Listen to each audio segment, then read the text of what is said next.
Joining me today on the Poker Life podcast, one of my favorite people to talk to in the history of the world. That's a strong claim, but in the history of the world, and one of my podcast favorites, Mr. Bill Perkins. What's going on, everybody? Bill, I'm trying this new thing, Bill. I'm saying at the beginning of the first 10 seconds who I'm talking to and a little bit about them, and then I'm switching up. I'm switching up the intro a little bit. What do you think about that strat, Bill? I like that, so people know exactly, who's up, why they're on the show, why you want them on the show, so they can just kind of get grounded on what's going on. Right. And maybe like a little in between just for the latecomers in the stream, right? Like, so they know what's going on, but I like it. That's a good idea. I think I like that, the mid part too. Mid part's a pretty good idea. But then I'm gonna do my regular intro. Guys, my name's Kyle Joey, aka Joingham One, down here in Miami. Shit is getting out of line, out of control. I had to come back to the podcast world, and we lined up some incredible guests. We got Bill today. We got Tonka later tonight. Next week, Doug Polk on Monday, Mac Lance Wednesday, and my buddy Kevin Mathers, a legend of the online poker world. Kev Math is going to be on next Friday. Also, we're excited about this. A lot of people have been asking me since I put up a lot of pictures at Miami with this GTO's Way of Life, the tank top, the merchandise. It's back up for sale. We're going to give away, I don't know. We're going to give away 5. I don't know how we're going to do it. Perkins is going to help me. This dude is the master. We'll do something. Yeah, we got to get it going.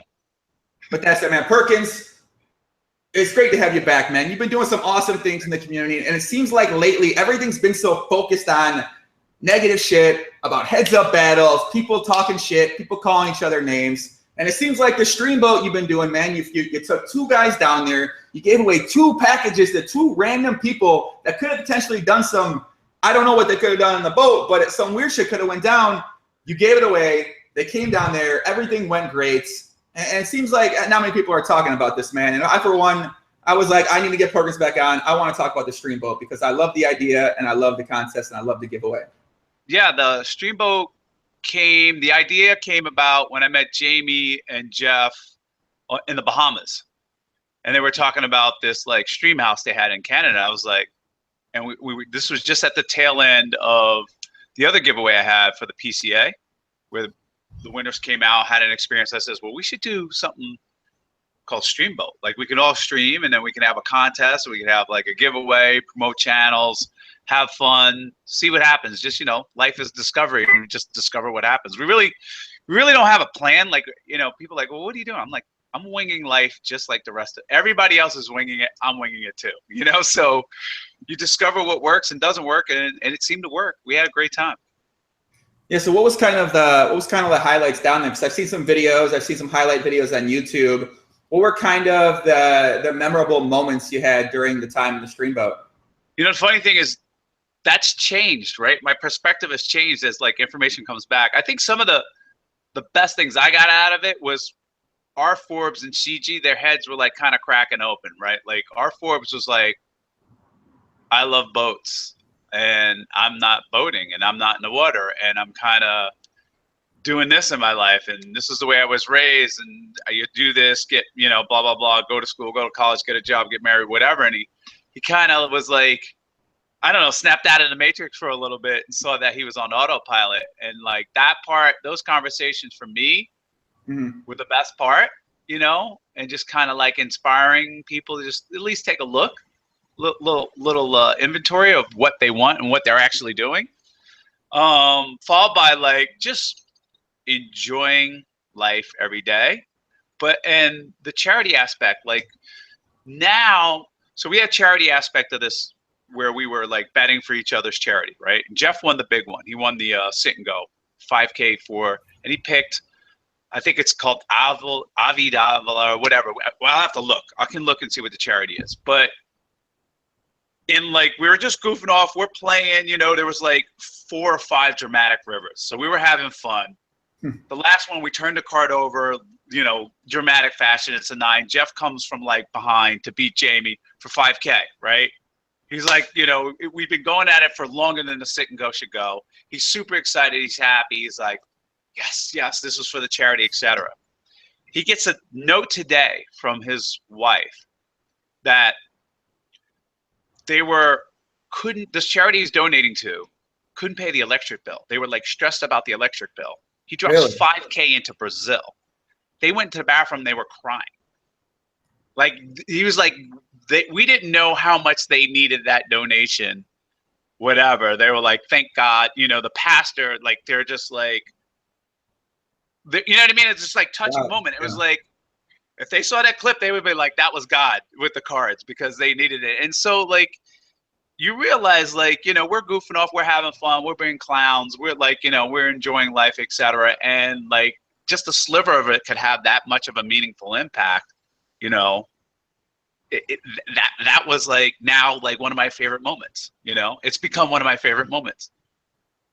That you know, we didn't even know, like inadvertently, like we're playing and, you know, I'm trying to win for, you know, my brother's keeper, and Jeff is, you know, whatever, mixing it up. He's like, well, I was in Brazil, my sister's charity, they work with, you know, my wife's, you know, brother's whatever charity there. They work with this. It seems meaningful. People need it as we rehab, and boom, he banks it, and he just made like a massive impact. So that is now my favorite part. That's crazy, man. Yeah, that is pretty awesome experience to be able to do something like that. And obviously, from talking with you on past podcasts, you're big into the aspect of charity, of sort of doing things to help out people that you know and people that you don't even know, especially when it came to something like the Bahamas trip. You flew out, how many people you flew out there? 15, 20 people from around the world you flew down there, right? Yeah. A lot of people had like, you know, from all over the parts of the globe, you know, from Australia, London, Croatia, people who haven't flown and ever been on an airplane. So like, that was a great experience. And like, you just never know. You're always discovering, right? Like you never know what your impact is, you know, what you're always on interview, and you're always like making a wave or a ripple somehow. And to see that ripple that far and that impactful for those people, you know, on accident or by the grace of God, you know, a river card for Jeff, and they really needed it. It was awesome, you know, and that was something that we incorporated. We're like, listen, some good should come out of this. We should at least have some charity battles, some charity bets. You know, we get fun because we're wagering, and somebody else will benefit. And, you know, that's now my most favorite moment. That's crazy, man. I wonder if is Jeff gonna be able to visit this place down there when he goes back to Brazil to see his wife's family and his wife? Yeah, he definitely will. We were this just came in this morning. You know, we were just talking about it on a Streamboat chat. You know, he copy pasted a text that came through.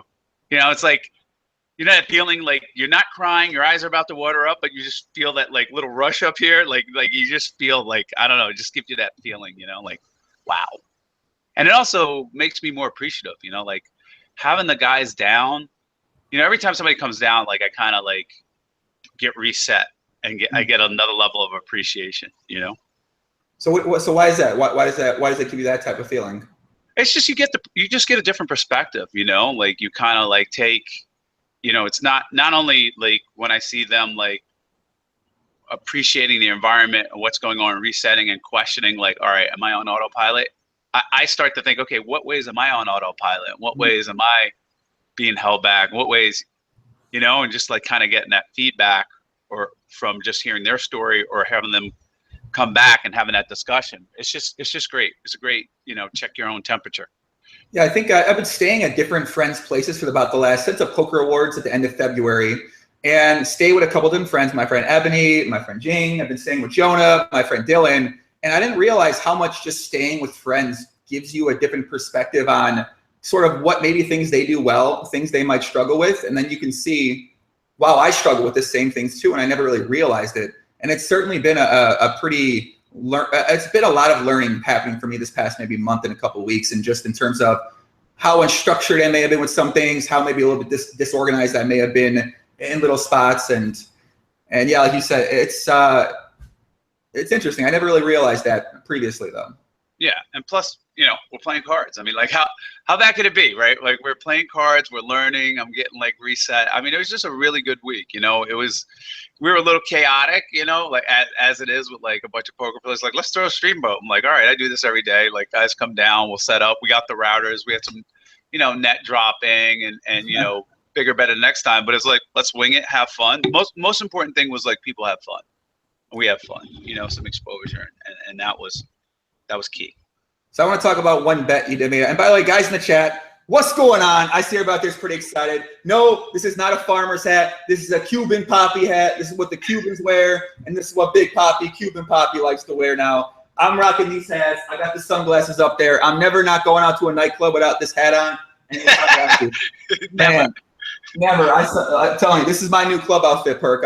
Club 11 has now inspired me. This It's is inspired him. I love it. This is it right here, big. This is what we going on. I don't even care. It's a tool. It's a tool. It can like inspire you to like, you know, want to be able to do this, or it, you know, it can cut you. You know, it's like a knife. It can cut you, or it can be a tool. Be careful with 11. Take it in like, you know, small doses. Yeah, shout out to, if you're ever in Miami, you got to go to Club 11. It's a strip club merged with a nightclub. They got the best. I don't even want to talk about it anymore, man. Let's just. Yeah. You might go back right now. Like, you might just like. You don't want to go back. I fell in love 3 times. I may move here. I may marry a Brazilian. I don't know exactly what's happening though, but there's a small chance I could be getting married over the next month or 2. And whatever. Okay, you made a bet. You and Jamie Staples and his little brother, you guys have this crazy bet where they have to get within a certain body weight of each other. And right now they're starting off at pretty opposite ends of the spectrum. But it was $3,000 to $150,000. This? So we got like I was like trying to figure out how to like mobile stream. So we like got some sort of beta app to mobile stream. So we're up late at night streaming IRL, and we're just like chatting. And then somebody in the chat goes, what are the odds for Jamie and Matt to weigh the same amount, to get to the same weight in a year? And they're like, I wonder what the odds are, or whatever. And I just go 50 to 1. I'll give you 50 to. They're like 50 to 1. You know, how much can I bet? And I was like, 3K. So, you know, they bet 50. They're like, we got to take it. Jamie's like, we got to take it. He's like trying to high five Matt. Matt's like, I don't know. I got to get heavier. Like, I don't know. He's like, 50 to 1, we can do this, like whatever. So after a while, they finally Wonder Twin activate, you know, like get their hands together, like we're going to do this. And, you know, we booked the bet. There's no performance enhancing drugs. There's no surgery, yada, yada, yada. And they're going to try and do it the healthy way. I mean, I think it's like, they're definitely dogs, right? Like there's the weighing it at the same time. It's definitely, you know, Jamie's about 310 pounds. Matt's probably 130, 135, sopping wet. Wait, how close do they need to get within body weight of each other? A pound. Oh my fucking God, there's no, what? They have to weigh in a pound. So here's, wait, it's possible. Here's what's going to have to happen. Matt's going to have to gain 40 pounds, 40. That he's going to have to weigh 175. Okay. And then the bet shifts all the way to Jamie. Right? So it's a massive discipline bet. It's just a discipline bet. It's 100% possible. There's no doubt about it. You know, you look at your shaky head, you're like, no, listen, it's a discipline bet. I think they can do it, man. I mean, listen, the guy's got work ethic. I think that's clear. If you got work ethic, you can do anything you put your mind to do. It just matters how much do you want to do it. How much do you, I mean, Matt, that's going to be crazy for Matt because he's got to eat. He's probably has to eat so much more food than he's ever ate in his entire life. So yeah, I think he's got an easier path. I mean, to do it healthy, he's got a harder path. So, right, you know, healthy, yeah. He's definitely going to have to, he's going to come in at like, I estimate he's going to be like 25% body fat when Matt's up there, which is a little heavy. He doesn't want to be up there, but he's going to, just for that, you know, peak right around there. But Jamie's side is the real side, right? Like Jamie's got to basically go at like 1,100 to 1,150 calorie deficit every day for 365 days to win the bet.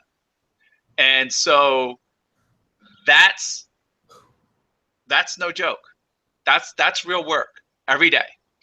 And if he misses a day, he's got to like average it out, right? He's got to like, so I think, you know, that's the real side of the bet with the, you know, Matt Twister, and then they got to weigh in at the same time. I think like true odds are like, I don't know, 20 to 30 to 1.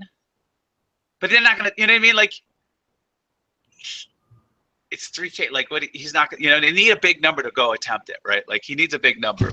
Right. Right. And what the funny thing is that when you think about the numbers of the bet, everybody's like 150K, right? I was like, listen, if you lose this bet, and let's say you lose 100 pounds, you probably have a net present value of about $1.5 million to $3 million in value, in quality of life, lifespan expansion, your knees, no future ailments, I mean, if you just add it up, he's got such a girls. Like, if you value women, like, you went an 11, you know what I'm saying? Like, like women, everything, like, just. It turns out when you're at a nightclub with girls that are there and they, they're dressed up, they want to have a good time, the better and more in shape you are, the more they may like you. I don't know. It's a weird. It happens. It's weird. There's some sort of evolutionary thing that's there, like just being in shape, and like Jamie's got the gift of gab. There's no doubt about that, right? He's super nice guy. He's got the gift of gab. Like, if he's in shape, that might even put that up at like $4 million in value, lifetime value.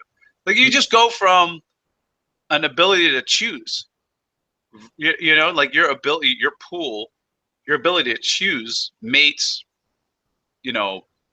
lovers, fuck buddies, whatever it is, it just goes up exponentially, right? So like, that's one area. Then, it's just amazing. So the actual numerical bet that he can win from me is minuscule compared to the benefits of him just attempting it. My buddy James in the chat says, this would really impact Jamie's health to the negative side more than the upside. Should never be that aggressive over a year at his weight, and he'll for sure have organ/hormone issues. I don't know. I disagree. Like, I've done body fat bet weights. I've done, all types of weights. It's not like we're trying to race him in 6 months or anything like that. He's got a year, and he's basically, we have a bet going right now. There's a big one with a guy named Walter Fisher out there who has a body fat percent bet, who's at like 30%, I believe, or higher body fat. And basically, that's all he does is eat well, train, eat well, train all day. That's it. He walks in the morning, treadmill at night, weights during the day, and eats well, right? And he's just melting it. If Jamie doesn't take it seriously and then tries to like jam it in 6 months or whatever, yeah, it could be unhealthy. Right. Well, we're going to be following along. I mean, I'm excited to see what happens. I think that, I don't know, man. I feel like they got a shot. And either way, they're going to probably get in better shape on both sides. Whether Matt needs to get in better shape or not. I mean, I don't know. I guess it's up to what you want to be like and what you want your life to be about. But I feel like from Jamie's perspective, it's probably going to be a good thing for him. So I'm excited to see what happens with it. Yeah, he's got to do a lot of measurement. Like, he's got to know his his metabolism. He's got to check that in. That's going to be changing, right? Like, he drops 20 pounds, and his RMR is going to change. It's going to change. He's going to be measuring, monitoring, learning, eating, dieting, getting up, walking on a treadmill, not sitting in a chair for X hours a day. Just not sitting in a chair for less hours in a day, like, changes your heart attack odds, irrespective of exercise. So, I'm excited for him. I think he's a super dog because of the level of discipline. Like, and I think a lot, I know bang, bang. Discipline and integrity, that is like one of the hardest things, like, to maintain your discipline. All right, Bill, let's move on to one of these other subjects we got here. We got some stuff on here, kid. I don't know, man. It seems like you've been mixing it up out here, Perkins. I don't know what's happened. You've been getting a little bit on Twitter lately, too. Yeah, go ahead. What do we got? All right, so obviously, my friend Doug Polk, my buddy Daniel Negreanu, these guys have been going back and forth. There's been the whole entire the content thing. Doug's videos got taken down. It seemed like you were hopping in there a little bit. You had some comments to say about that. What's kind of your take on this whole Doug situation and kind of the way he decides to operate himself in terms of his relationships with other people? Well, in terms, like, if you're talking about the... What's up, buddy? What's up? We got JJ in here. Just lurking over here, about to get out of here. I had to come set up to my man right here. What's that? When are you coming back here? Today or tomorrow? Today. Oh yeah, you're in Miami, right? Yeah. Are you gonna be downtown? He's not in Miami. He's in 11. Okay. Yeah. I'll be in the area. I'm gonna be in that area for the next 10 days. So yeah, let's do something. All right, cool. Send me a text. Okay, sweet. I'm gonna get out of here. So, get out of it? Let me get up. Yeah, well, my man right here. Good week, Joey. I'm gonna be watching on the way to the airport. I'm watching this. This is good stuff right here. So I'll see you in Miami. Man. I'll talk with you soon, man. All right, Bill. I'll see you in next couple days. We'll figure it out. We'll figure it out. All right, see you guys. Like the surprise birthday party. Don't forget. That's right. All right. So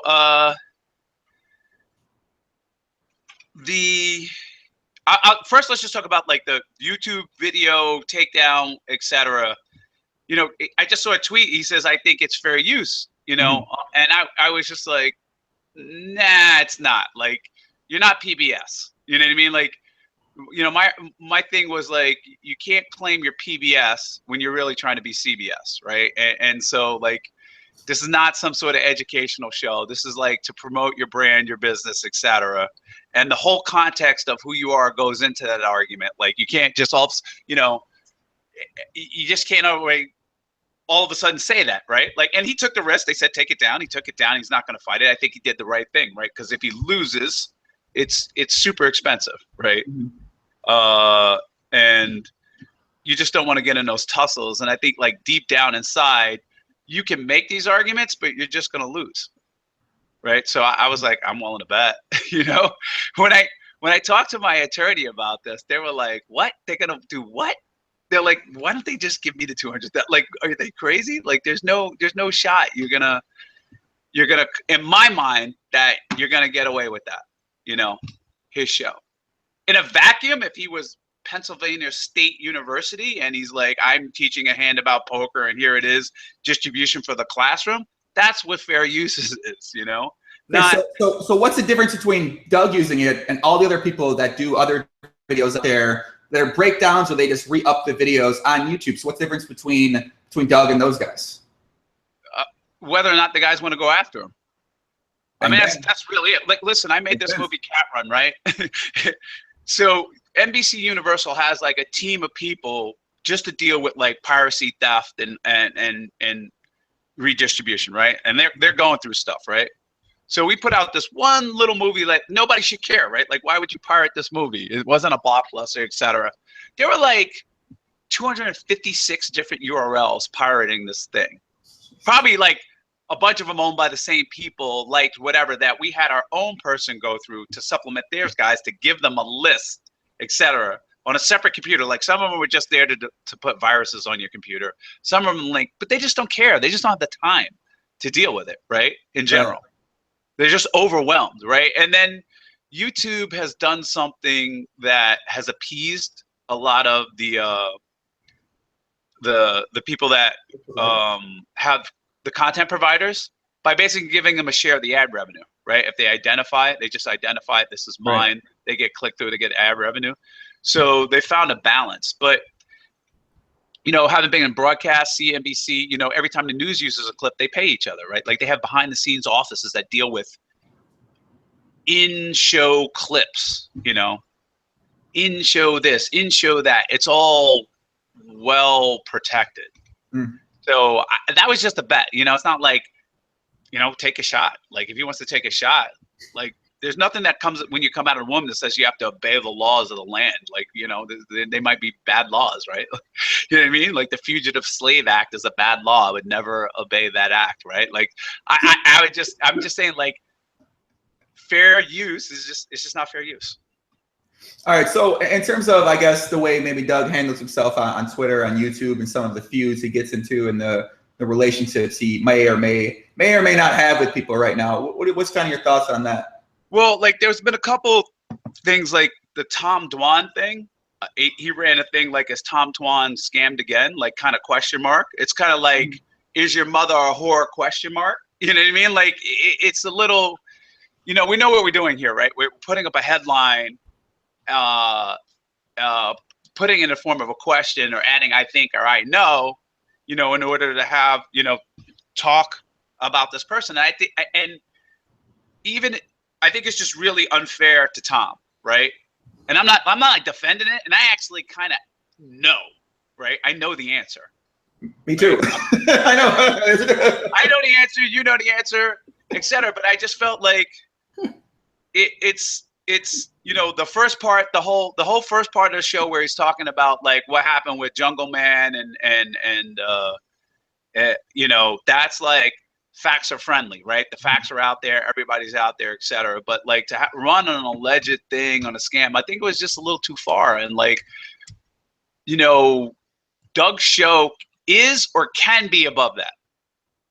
You know, you don't have to be dragging people through the mud or like shitting on Tom or whatever, like in a accusatory manner, right?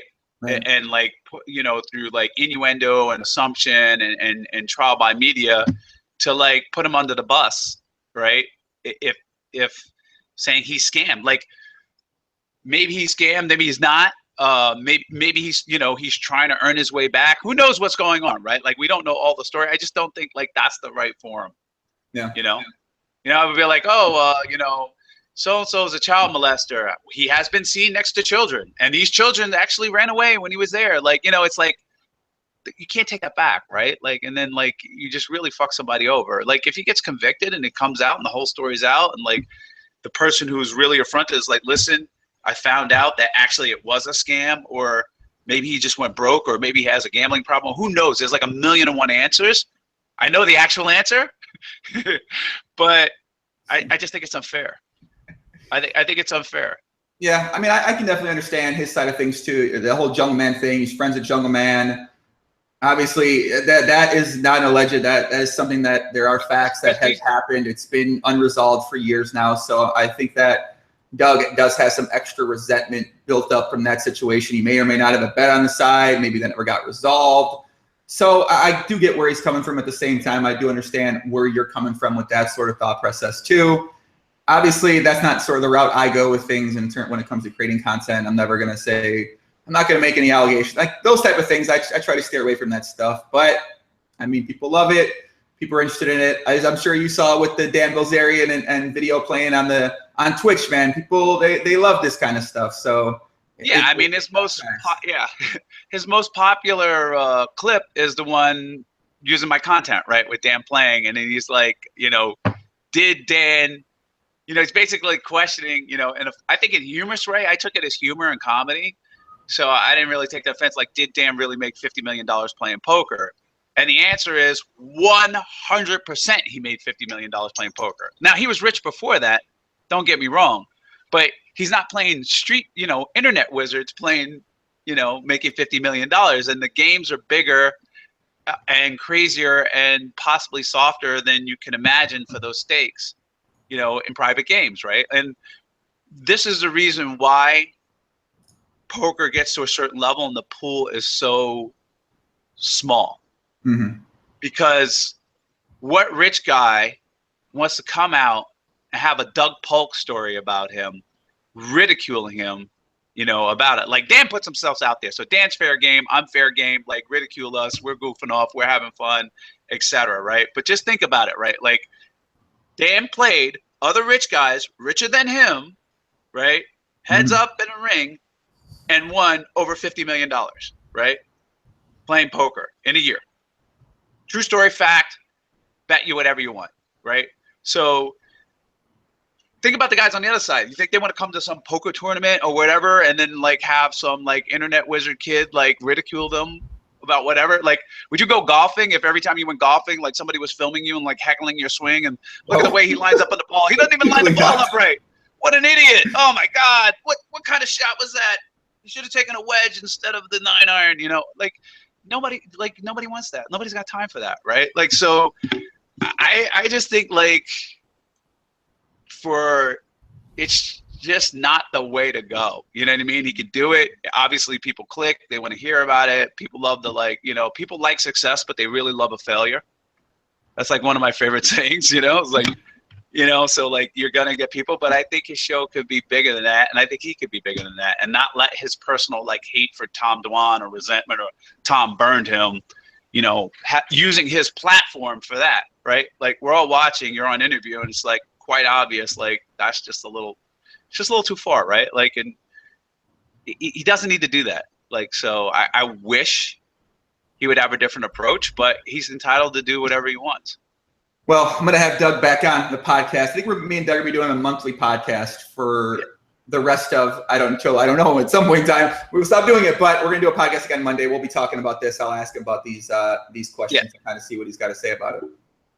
Yeah, it's not like I don't dislike Doug or whatever. You know, I enjoy his podcast. Like, I watch a lot of his things. I think they're interesting. I learned from some of the things he says, you know, and I was just like, wow, you're in a like a good spot to, like, you can do a lot of things with this platform. And it's like, you know, I would just be like, why do this? Like, why choose this path? Mm-hmm. Well, the path. It's bad for poker. It's really, ultimately, it's bad for poker. You think it's bad for poker to have Doug make a video that gets 500,000 to 1 million views talking about how a person who is alleged to make a lot of money playing poker might play very poorly? And it's a bad. No, like the Dan video, I think is like Dan. Like, let's just take the Tom Dwan video and whatever, and what I think is bad and what is good. Okay. So the Tom Dwan one, I think is just bad.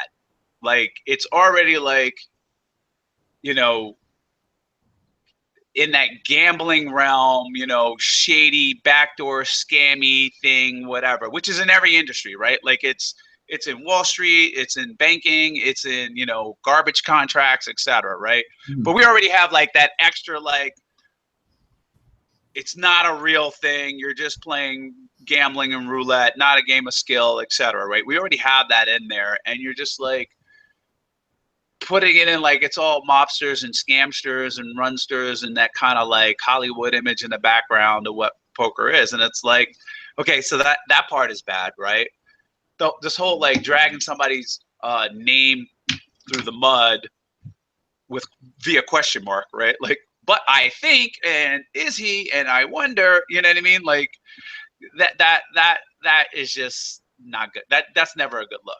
Right, that doesn't look good. The facts are friendly. The first story about, like, he played Jungle Man, he said this was happened, this blah blah blah, this is not fair. Great story. Mm-hmm. Great take. Second half, nah. The Dan thing was funny. I actually thought that was good. Like, him playing it, and when he did the thing with Jeff Gross, where Jeff Gross was calling and Dan hung up on him, and he did the Katy Perry interview overlay. Fucking genius comedy right there. So we were just cracking up every time I watch it. Dan was a little pissed, you know, but I was like, whatever. Dan was fucking pissed. Yeah. He was like, who the fuck is this guy? I was like, dude, it's funny. Like, it's just funny. And then, so case in point, I was like, Dan, we played Heads Up on ACR, and I said I want to Twitch, and he was like, no, I don't want anybody fucking making a video about how bad I play if you beat me or whatever. Of course, you know, I Twitch, I smoked him. Whatever. I was a little lucky, but I also play better than him. And he's just like, you know, it just like takes away. Like, if it's not done right, we lose those characters, right?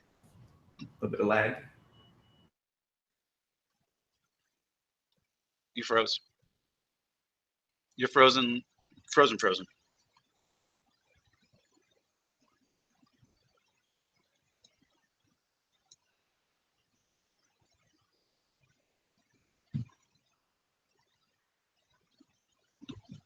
I'm gonna WhatsApp you to see what's going on.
We made it back. We're back. Yes. We're back. We're back. Manny's internet broke. Shout out to Manny. Shout out to Airbnb. Internet broke. Sorry, I lost you, kid. You might have to pull the chat up in case that happens again. You can talk to the chat a little bit if it goes down again. Okay, let me find out where that is. Is this it? Click. Chat box. Okay, got it. All right, cool. Just in case the bad boy goes down again, kid. I want to ask one more thing about the Bilzerian situation, and that was the account getting banned. So what happened with that? I'm not quite sure what happened with that. Oh, so like Dan doesn't have a laptop. ACR is kind of like tricky to get on his Mac or whatever. He didn't even have his computer, but he's just like, if he sees poker, he has to play. He's just a degenerate, right? Like he just like to have, when we fly on a plane, we're always playing Chinese or something to make the time go.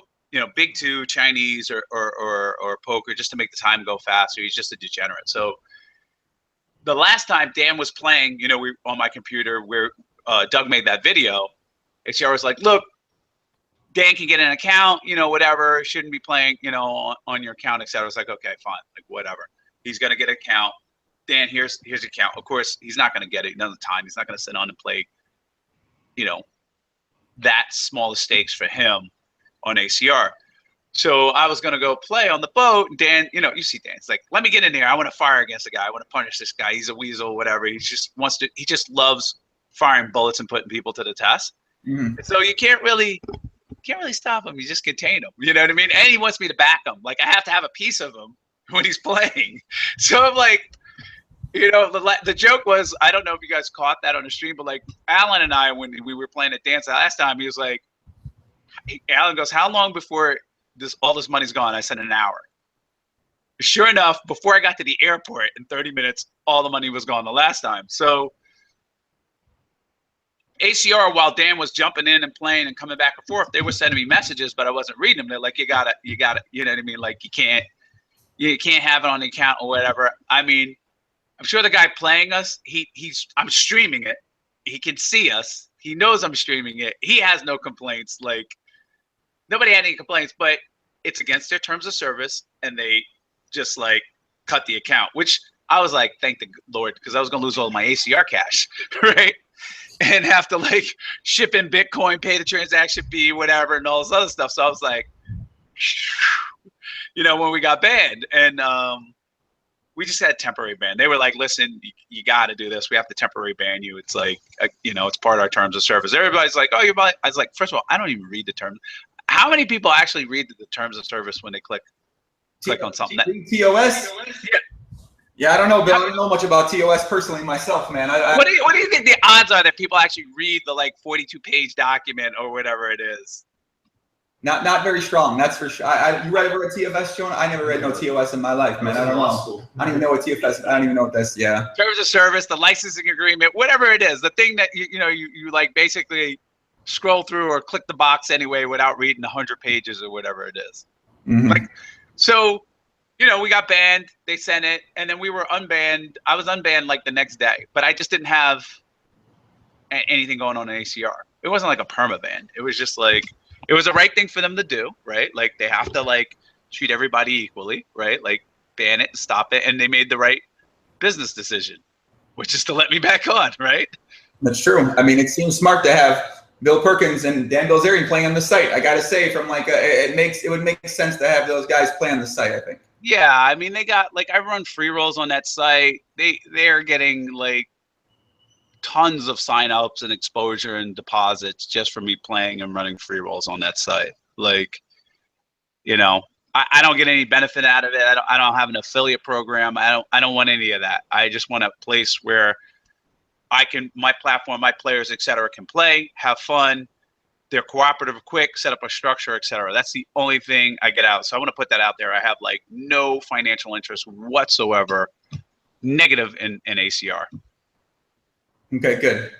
No. Did people think you have financial interest in the site or something? I mean, people think I should, or they're like, you should get the rebate, and you get signups for rebating people, and this and that. And I'm just like, you know what? That online poker world, that battle that they have with the U.S. government and legal definitions and loopholes or whatever, it's like, life is short. I just don't have the time. I don't want to get into that. Actually, I did hear something. Yes. I heard you owned a piece of ACR. I'm saying, what I heard, kid. I heard this. You brought that up. Someone said, does Perkins own a bit of ACR? I'm like, I don't think so, but no. I don't know. It's a good question. The people that are like trying their hardest to keep me from going broke because I try and spend it fast will never let me own a poker site that like is battling with the U.S. government. And not that they might be on the right side of like the loopholes of the law, right? Like whatever it is, it's just that when you're going up against a beast and when they want to make an example of you, it's just like that's your whole life. Your life is that battle, right? I was just actually talking to I was at Saba Rock, one of the stops with the winners, and the owner was there. And the owner's friend is one of the he owns like one of the big betting sites, right? And he's under indictment and he can't go back to the United States of America. His kids are in school in Connecticut. He's, you know, in Costa Rica or whatever. And he's like negotiating with them and fighting. And it's like, it's his whole life. I mean, yeah, he's got all the money and great business, but it's like, I don't necessarily want to go down that path, you know, fighting that fight. There's other fights, other righteous fights out there, right, than, you know, battling the legality of online poker. Speaking of, actually, this is actually literally a worst. I just thought this came to my mind. I want to bring it up now. What's going on with you meeting Jimmy Carter, man? This is a total transition away from everything we're talking about. But so that's interesting because I just started reading one of his books. I want to like get read up, you know, on him and meet him. And that's actually the bullet has been fired to like set up either. I think I'm gonna have to go to like one of the Habitat for Humanity events, charity events, fundraisers, or go build a house with them. So that is like in process. It's not like on the shelf, no, you know, out there.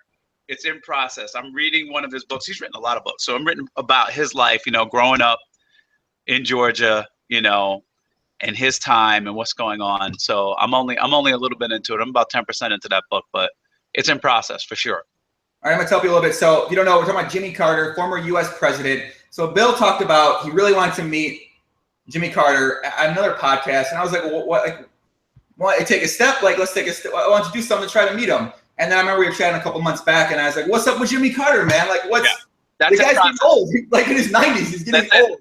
The assistant's on him. That's to happen soon. Yeah. I don't know. Like Jimmy Carter, he's like, he was raised a Bible thumper. I'm fine. You know what I mean? Like he's been out there. He's like strong work ethic on a farm. You know, a very religious man, very stout man. I don't know how he's gonna feel about like, you know, like I've been told like the poker, like if I made money off a bet or poker and tried to donate it, they won't accept it. Like I don't know if that's fact. I need to find that out. So I'm wondering, you know, how he's gonna receive me. You know what I mean? Like a character that's like into wagering, like how he sees my profession and how he sees the situation. But we're working on that. That is in process, and I want to, you know, get it done this year because Jimmy's up there, you know. All right, he's definitely up there. He's 90. I did a bunch of research on him after we were talking about it one time, and I was like, man, this guy's to happen soon. He looks like he could, and I don't know, he might forget what's happening soon. So no, I saw him recently. He was he wrote a book on Israel and Israel's relations with the Palestinians, and he took a very hard stance against the Palestinians. So he was speaking about that on a couple news outlets, etc. But he looks still sharp and spry, you know, for his age. All right, let's get back to the regular topics. Bill, we got World Series of Poker coming up. I guess that you may do something crazy and give away like $5 million in World Series of Poker main event package. Is something like that going on, or is this? I don't think that's happening. I don't think that's happening. I mean, like, I need to go there one year. Like, it's the problem with the World Series of Poker. It's like right in the middle of my travel. You know, summer for me is like travel time. Like, I want to get out. I want to see the world. I do want to sit through the grind one year. And now, Lara, my girlfriend, might be doing a show in July. So there might be 2 weeks in the World Series of Poker. I mean, I don't know what kind of contest. It's a little late to run a contest. I want to run my ladies contest. That's what I want to do. I want to focus on that, like designing. We got the all-female. So you announced that Lara. Just say Lara's in charge of it. That way, no one gets stuck. So Lara announced that all-female poker contest you're going to have them down in St. Thomas, or what's kind of, because I met a lot of women when we were thinking about putting together like a PLO female death squad team, and I interact with a lot of women. There's a lot of women out there who are like not really a part of any network of other women too. It's kind of weird. They're not really connected to anyone else to talk poker with, and I met a lot with them, talked to a lot of them, and I think a lot of people will be very interested in and potentially participating in that. Yeah, I just want to like try and expand the audience, and expand like, my platform, the poker, it's all about having fun, but at the same time there's a purpose, like to try and like promote market poker, open the audience, promote lifestyle, positive lifestyle, having fun. And by positive, I don't mean like, you do it this way or that way, but like basically pursuing your dreams and living your dreams, and enjoying the planet. And it's just not that many women, and they're out there, and they like all the poker shows and podcasts, all men, right? There's a lot of the stuff going on. It's like men, like when there's a woman there, it's like, oh wow, who's that girl? You know what I mean? Like, oh wow, who's, and I would like it to be, shift, I would like it to shift and have women like come and enjoy, feel comfortable getting in it. The sport of poker, the sport of PLO, whatever it is, the lifestyle, they need their representatives out there. And so like, I think having like a ladies tournament would help that, or is at least consistent with my goals. Yeah, I definitely agree with that. I mean, more women playing the great game of Pop than Omaha. My God, I don't know what I would do, Bill. Yeah. That would be, I mean, like a dream of mine, Bill. A dream of mine right there. That's a dream of mine. I just don't want poker to go the way of the dodo. I just feel like it's cannibalizing itself. It's like having like from both the providers of online platform, the shows, and like the media, the way those in the poker community are behaving, as a way of alienating non-poker people. Right? It's just nothing like it, right? Like if you went to go see people playing tennis, imagine a bunch of people like, boo, you suck. It's like, it's just weird, It's just, you just don't see people going noonan except on Caddyshack, you know what I mean? Like messing with people as they learn and go through playing this game, right? And enjoy the game. It's kind of like that with video games, though, with esports, like those type of things. When you learn with some of those games, you're getting shit talked to you pretty consistently on a League of Legends, Warcraft, or Hearthstone. Yeah. I don't know what the games are really, to be honest with you, but I know people are giving you shit on there, and they're shit talking each other when they're playing each game or whatever. But one thing I like about like when I go online, like you just get auto matched at your skill level, right? Like when you try and join a group. So you move up and get better. And as you get better, if you just say, hey, I want to join a group and play, you get match your skill level, right? You go in it. Poker doesn't have like, all right, let's have a tournament for the super softies, a tournament for X, Y, and Z. They all get thrown in there together, right? The chess grandmasters and the chess noobs, they all get thrown in there together, right? And so what the chess grandmasters don't want to be doing is talking shit to the noobs. You want to talk shit with the grandmasters, right? Like, but you don't know, and you got to kind of like welcome people into the game to play it. You'll get better. Maybe you'll get lucky against me this round. You know what I mean? But I'm probably gonna beat you. I have an edge. If you bring your A game, you have a chance. That type of aspect. Instead, it's like, let's push these people away. Let's alienate women. Let's have like somebody talking shit about women, saying women can't play poker and all this stuff. It's like super horrible, right? Like some of the messages that were coming out of that Mike Kate grudge match, forget whether you believe it's true. It's just super bad marketing, right? Like, and I thought like, yeah, I got it. They got the publicity. A lot of people watched it. And then when we watched it, it was like super not entertaining. Like that match. It was like bad poker. It was bad entertainment. Like Kate didn't talk, blah, blah, blah. Like I saw what they were trying to do, and it was like an epic fail. And then like what woman wants to come in and like be Kate Hall on Twitter? You know what I mean? Like get attacked all the time about X, Y, and Z. Like who wants to do that?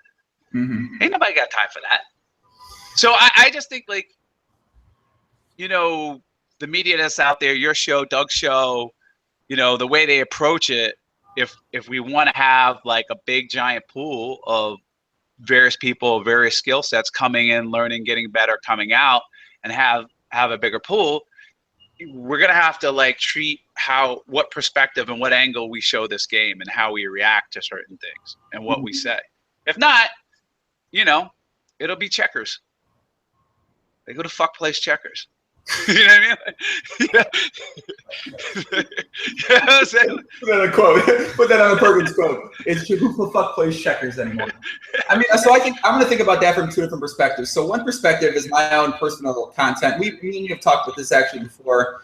So I always try to design and create my content to cater to aim to actual poker players who already play poker.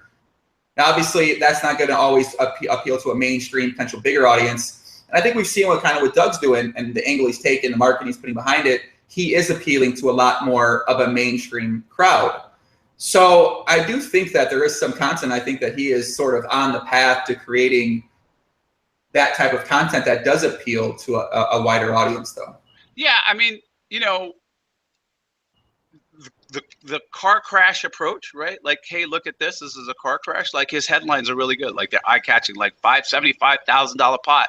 So-and-so has what? Exclamation point. Like you want to see what the hell's going on.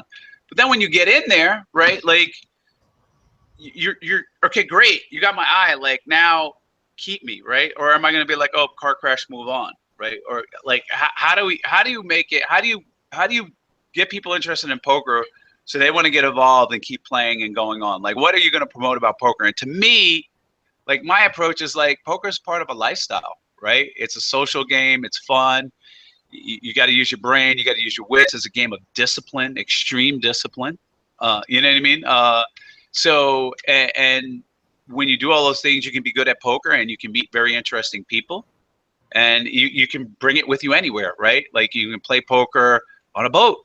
You can play poker in a house. You can play poker online, you know, and this can be part of your lifestyle. And like, you know, I forged great friendships, met very interesting people, had great ideas, you know, playing cards, you know, like playing cards. Like, you don't, where else do you sit down with like a Kevin Hart or, you know, a billionaire or somebody who's done these great accomplishments for 6 hours, 8 hours, and, you know, match wits with them on the table and also exchange stories and ideas. Like, you just don't get that in many other pastimes, sports, whatever you want to call it.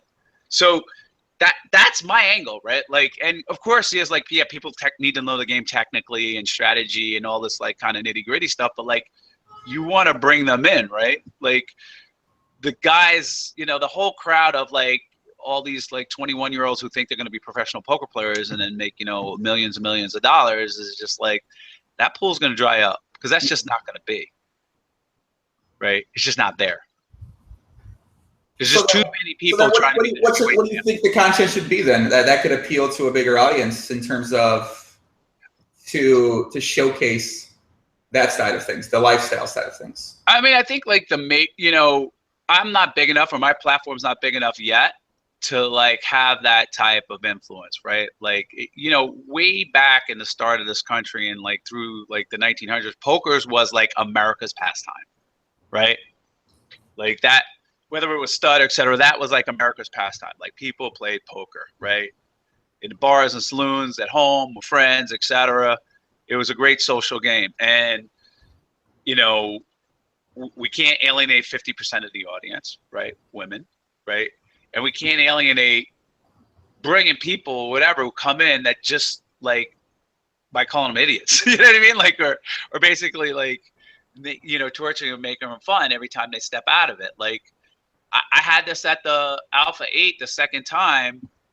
You know, I know plenty of rich guys who can play 100K, right? And it was filmed for the Alpha 8, and then like a bunch of them were like, I don't want to look like an idiot on TV. I'll play 100K, but I don't want to look like an idiot on TV. I don't want to have the analysis of whatever and everybody and the clip and then the viral or whatever, stuff like that. And, you know, there's a way to like talk about mistakes or plays, etc., that doesn't make somebody an idiot, that's a teaching, is a teaching tool is not like putting them down and keeping them on versus alienating the whole crowd and be like, well, that's not going to be me. I'm not doing that. Forget that. I think I'll go golfing. I think I'll go play checkers. You know what I mean? Like that. I don't know the answer. I don't know the solution. I'm just trying, Mm-hmm. I'm just trying. And I think like if the media department of PokerStars, the media department of ACR, the Joe Ingrams, the Doug Polks, the Danny Negrenu's, anybody who's got a podcast, the 2+2 forum, like wakes up, to what's going on instead of then they can build a bigger, firmer, more inclusive industry. It's like, why would you kill a fish? Like, why would you scare the fish away, right? Like, in any case, it just doesn't make any sense on any level to me. Like some of the behaviors that go on. Interesting. Now I'm gonna ask some more people about this one because I definitely see that side of things. Just not sure exactly what the answer is in terms of what you show or what you create or what someone can create. Someone in the chat said something about show the lifestyle. He said, what did he say? He said, become friends with guys like Perkins and show the lifestyle that got me into poker 10 years ago when they were following Noah Boken around. Perkins is right about that. So I guess maybe something that follows people around that shows exactly what the poker lifestyle can be like. But I think a lot of the great players are normally playing a lot of poker. They don't necessarily I guess some do take in time for enjoyment, like a Fedor. I saw him at Ulster Music Festival this weekend. He was with Ezekiel Elliott somehow. I don't understand how that happened. But, Fedor's living a lifestyle, maybe showing what that lifestyle is like. What you could get from poker could be something potentially. I mean, I don't know. You mentioned Kevin Hart. Obviously, he plays poker, and guys like him play poker on a different level, and they have a different approach to it than a professional does. So it's like, I don't know. If you go into every town, every city, I think you find a home poker game. Like we have a weekly poker game or whatever, and like just eliminate the stakes or whatever, and then like maybe just follow a different home game, film it, and talk about the people, their love of the game and what they do and their life story. And then what you'll come to find out is like almost everybody, I think everybody knows somebody who plays poker, right? Or has a game somewhere all across America. It's like a great unifier, right? Like this office over there is door. They have a weekly office, $100 buy-in, like winner take all, 2 games, poker game, right? For the office. It's a lot of fun. It's very much an all-in fest by the second game, right? There's all kinds of things like showing what's going on. So maybe that's the aspect. But what hasn't been growing the audience are these super technical, sunglasses on, hoodie up, he's merging his range playing the H5. He raised the last time, blah, blah, blah, this and that. Like fucking making it, like adding more acronyms and Canuta valve talk. You know what I mean? It's like, that's not like gonna do it. You're gonna have to find a medium to like get people interested in playing this thing. I think the whole cam, the personalities that are out there, and like explaining it, what's going on, so where people like, okay, I understand that concept. I want to move on this one. Wait a minute, you mean I can bluff somebody, not have anything, and actually win money? I like this game, like getting people excited about it as opposed to like intimidated by it will grow the audience. I don't know if it's going to happen because there's many different media points for poker, and each step of the way you can lose somebody. Right. Mm-hmm. Like you can lose somebody, and it's hard to get. There's all kinds of games, pastimes, movies, etc., competing for people's attention. So it's a constant vigilance, right? Like to like keep your game alive, right? Like you need, like when you play football, right, or you play a sport, right? Like people like, oh, we hate that team. It's like, you don't hate that fucking team. Without that team, you're not on the field, right? Like, I used to be like, I need those guys to compete and compete well, right? Because if not, I'm going to play a shitty game and it's going to be like playing 5-year-olds, right? Like you want to be able to beat them, but you want strong competitors. You want a robust league. You want actually more teams. You don't hate them. You fucking need them. Matter of fact, you love them, right? So it's the same thing with poker. It's like we need those people. We love those people. So what's the plan here coming up with the ladies tournament? So are you going to have a competition, a contest? They got to send in tournament? What's kind of the thinking behind that? You got any details you can give to the people? Yeah, I mean, I'm trying to design it. I think I want to design it where like there's an online aspect and then like a final table aspect live down here. So one of the things I'm having issue with is like I don't know how many women there are on my show. So when I like gave out the first tickets, like the first like raffle tickets for it, I'm like, well, you can give it to a lady, right? Like you can give it to someone to get in, because how many women are watching my show? If I had 5,000 viewers, I'd be lucky to have 50 women, right? How many would watch it if they knew you're giving away this opportunity, though? I think is a different story. I think a lot more people, if they found out about it, would be more than happy to watch the show. Yeah, I'm definitely hoping that on Twitter, or for people, if like a girl plays poker, give her a thing. She gets it online, she gets it. She gets a trip to the Bahamas, they can bank it, right? Like it's a free roll, right? It's a promotion, it's a marketing to like help the channel, help the sport, help the audience, etc. Right? Like getting that tournament out there, we might get more viewers, But I think it's just something that needs to be done. I think it should be done more often, And I could do it down here. Like I hear like people come and play, like guys go and play the ladies tournament because like they're allowed to in the World Series of Poker, right? They're not allowed to discriminate for some reason. Right. I think it's $10,000 for men, $1,000 for women. Oh, is that what they did? That's how they get around it? That's what they changed it to. Yeah, $10,000 for men. And I saw a couple of men playing last year too, even at that, which a little ridiculous considering the blind structure. But yeah, that's the way they have it set up right now at the World Series of Poker. Why don't they make it 100,000? If they really, like 100,000 for men and 1,000 for women, Oh, that's a great question. I don't know. I don't do that. I have no idea. I don't know. It's just like make it 100,000. Like if you want to kick them out, Like really, if you really want to make a point, you really want to make a statement, here, $100,000 statement. Here you go. All right. So if women want to play this, they get in touch with you, get a free ticket. So because I can send them, I'll get them their perk. I'll find. Yeah, I mean, we basically, on my show, on the Thirst Lounge show, at the end of the show, we do giveaways. Usually, it's like a running sit and go, and then we have our monthly subscriber free roll. Right?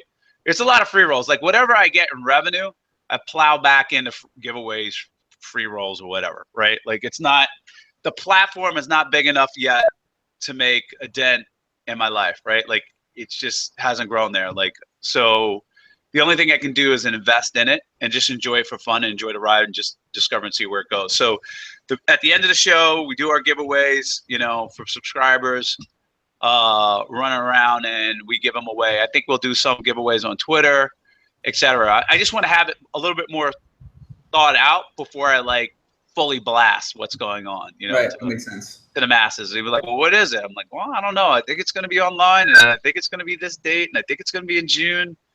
Just have everything laid out. Well, I'm gonna do a giveaway right now. I'm gonna give away a GTO's Way of Life tank top, t-shirt, or hoodie to 2 people. One, whoever sends me the picture of them in a video in my favorite hat. You gotta put a hat on. My most favorite hat, whatever the hell you're wearing. You could be wearing a pillow on your head. I don't care. On my Snapchat at JoeIngram1, I'm gonna give you away whatever you want for it.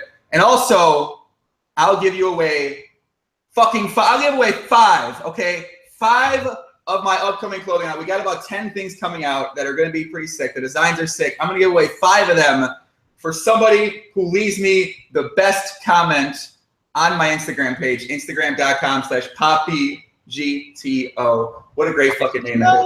But that's what I'm gonna do. That's it. All right, great. I don't know, man.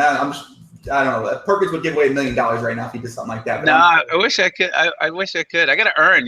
People think like the funny thing is like people always like, why are you doing this? You're rich. I'm like, did Bill Gates stop working? Has Buffett? You know what I mean? Like, did Warren Buffett ever stop working? Like nobody says like, hey Warren, you already got 40 billion. Why you're working? 50 billion. It's like you always got to be earning. If I think Warren's doing it wrong. He should be burning. But like to support my burn, I gotta earn. You just can't. The formula, it's like maximizing the area under the curve requires earn and burn. Yeah. So now that you've been in here and doing the Twitch stuff, doing poker stuff, how have you found the potential earning from this adventure so far? I don't think it's, for me, I don't think it's there. I think it's like right now I have fun. It's a great platform. I don't know what it's going to be. It could be a stepping stone. I don't know. I'm just out there enjoying it. My first thing is like, I'm gonna do my best to enjoy it, because if I don't enjoy it, it's going to be a terrible show, right? Like it's watching somebody be miserable on stream or not really enjoying it is not that entertaining. So I'm doing my best to enjoy it, and then make some lofty goals for subscribers, and see where it goes, right? See what works and what doesn't work, and thinking of ways to expand the show. So, I have it on the boat. I was like, wow, if we could stream in a GoPro cam, I could take them around the boat and jump in the water. So I've been working with the tech and like really kind of getting into it to see how big a Twitch stream can be. It may be limited. It may not be the right platform, maybe just for fun, but we'll see. Right? Like it's not like it came in with like, a 12-page business plan, step by step, this goal, step 1, 2. I was just like, let me just see if I could like this thing, like sitting on stream, chatting, doing it, delivering a higher energy show where I love it and they love it, right? And so that's kind of where it's at. So what do you got planned coming up here for the next, we got April, May, what do you got planned coming up here for the next couple of months?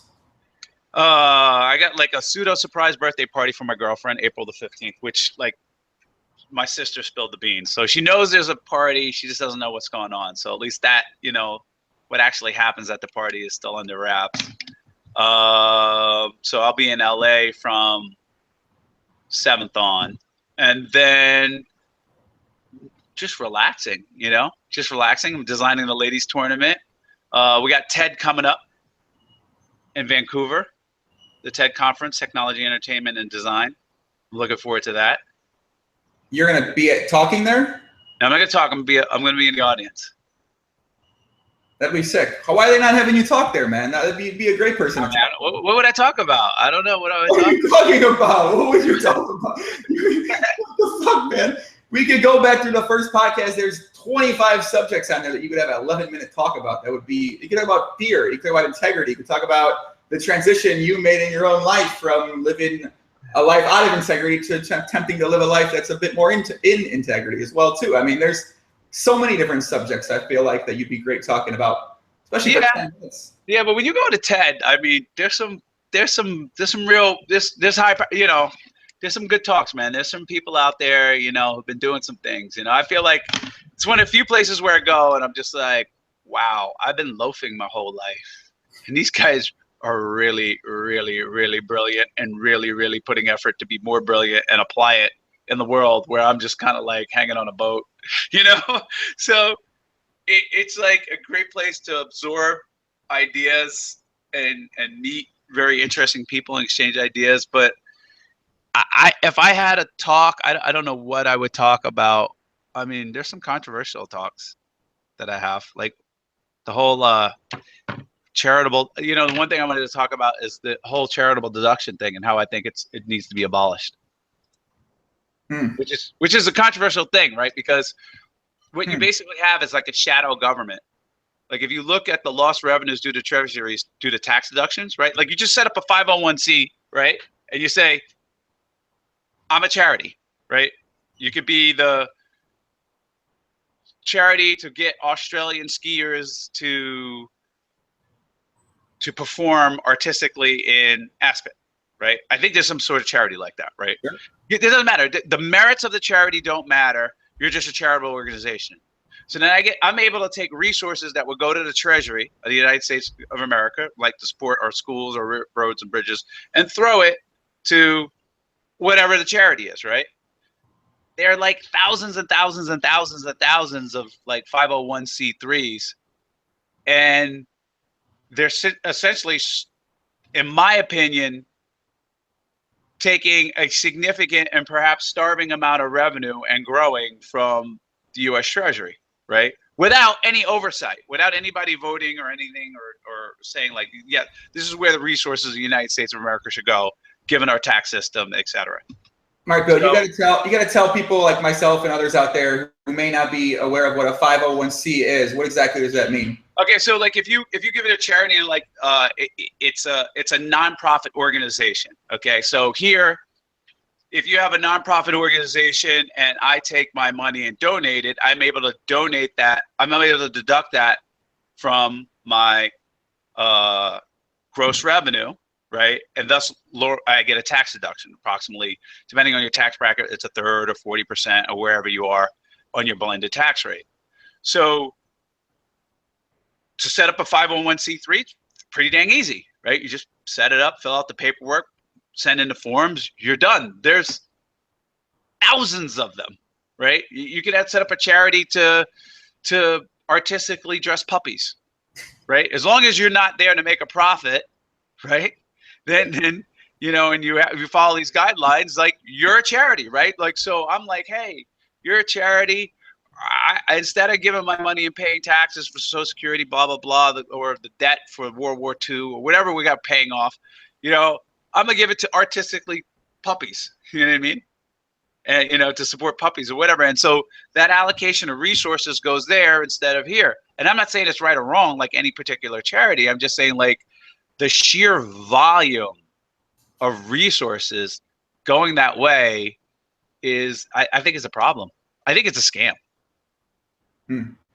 I think overall it's a scam, not any specific one, but overall it's like, it's a huge problem. BJ says, Joey, you gonna add what comment that is, BJ? Come on, BJ. That's one of the worst comments I've ever seen of all time. I gotta hear it. I love the trolls. What do they got? Joey, you gonna ask these dudes some questions, or is this a damn monologue? I've been asking Bill some things. Come on, kid. What are you talking about, BJ? Come on, Poppy. My God. What was I thinking? Oh, you mentioned the TED Talk. I was on my mind. So I actually reached out to the guy who gave my favorite TED Talk, one of the most popular ones, named Dr. Ivan Joseph. He gave a talk about self-confidence, and he's coming on the podcast in 2 weeks. So that's awesome. That's it. That's awesome. I would love to watch that. One of my favorite one was the one on CRISPR. I didn't do it. It was on introducing a new technology. And Brene Brown's. Yeah, hers is very good too. About it was about vulnerability, or vulnerability. That was like life-changing. You know, life-altering. It was just like I was, you know, going this way after watching that. Yeah, I've listened to her on a couple different podcasts, and she has a book that I've read a little bit of as well too. Yeah, I'm in that audio book of that. I'm listening to it with Lara. It's fantastic. You know, and it's like it's actually one of the, like, where I got one of my rules. It talks about shaming, you know, shaming yourself and like how powerful it is. So like one of my rules on my show is whatever is no shaming. Like you can say, hey Perkins, that was the dumbest fucking move ever. Like that, don't do that because this is that way, that's stupid and idiotic there, where you're always losing on that line of attack, right? But you can't say, Perkins, you're an idiot. You know what I mean? Like you're not, like we can talk about actions, like you did a bad thing, not I am a bad person, and like separating those two. It's like once you know, and once you get into that shame cycle, it's hard to get out. And that's like you were talking about, like, hey, you're in breakdown, like you're out of integrity in Miami, you're just like off the wagon. What you don't want to do is like, I'm a bad person or I'm a whatever. You want to be like, I'm doing bad things, I need to stop. Right? Because once you define yourself that way, you start to act that way. And you just can't get out, right? And then you're like, I'm this. Well, what do bad people do? They do this. Well, I'm supposed to be doing this because I'm a bad person, or I'm a slut, or I'm a bad poker player, or whatever. Then you start doing what bad poker players do, and that cycle is addictive. It's one of the most addictive cycles there is. So it sounds like you're big into the idea of self-talk, the way things that we say to ourselves, and basically, we've been really studying and learning more about framing and self-talk, and the way that we frame things and the things that we say to ourselves really impact the way our attitude is on a daily basis, and the way that we basically all our thoughts. And it's sort of this powerful thing I didn't know too much about until maybe 6 months ago, but it seems like you're probably into that idea as well of self-talk. Yeah, I mean, I'm into the idea of like your perception matters, right? Like how you perceive yourself and what outlook you put. You know, everything starts as an idea, your belief system, and then beliefs lead to actions, right? And so if you believe like I'm never going to be rich, I'm designed to work a 9 to 5, blah, blah, blah, blah, blah, you're never going to attempt it, right? Like you just don't attempt to do it. You're out of the frame. You're out of the race. You're not even in the arena. You know, you're outside the arena, like not even attempt to go into it. If you're in the frame of mind, like I can be rich, I can be a star, I'm designed to do this, whatever, you may fail, but you at least have a chance. You're in the arena, you're on the field, right? Like you might be, you know, in the mud in victory or in the mud in defeat, but you have a chance. So that framing your belief system and how your perspective on things is the most important thing. The actions follow that, right? Beliefs come first, actions come second. So it's kind of like you use visualization to create something. So you visualize what you'd like to be like, where you want to be, what type of person you'd like to have, type of success you'd like to have. And that's one of the biggest first steps to actually having that success, is just repeating it, saying it to yourself, thinking about it, and picturing yourself at that point in time. Yeah, I'm even at a more fundamental level. It's like believing you can, or believing, you know, you will do it, or what it is. Like finding out what you want and believing it and framing it and say, okay, I will do this. I will lose 120 pounds. Okay, then you're in that frame, like I will. Okay, what do I need to do lose 120 pounds?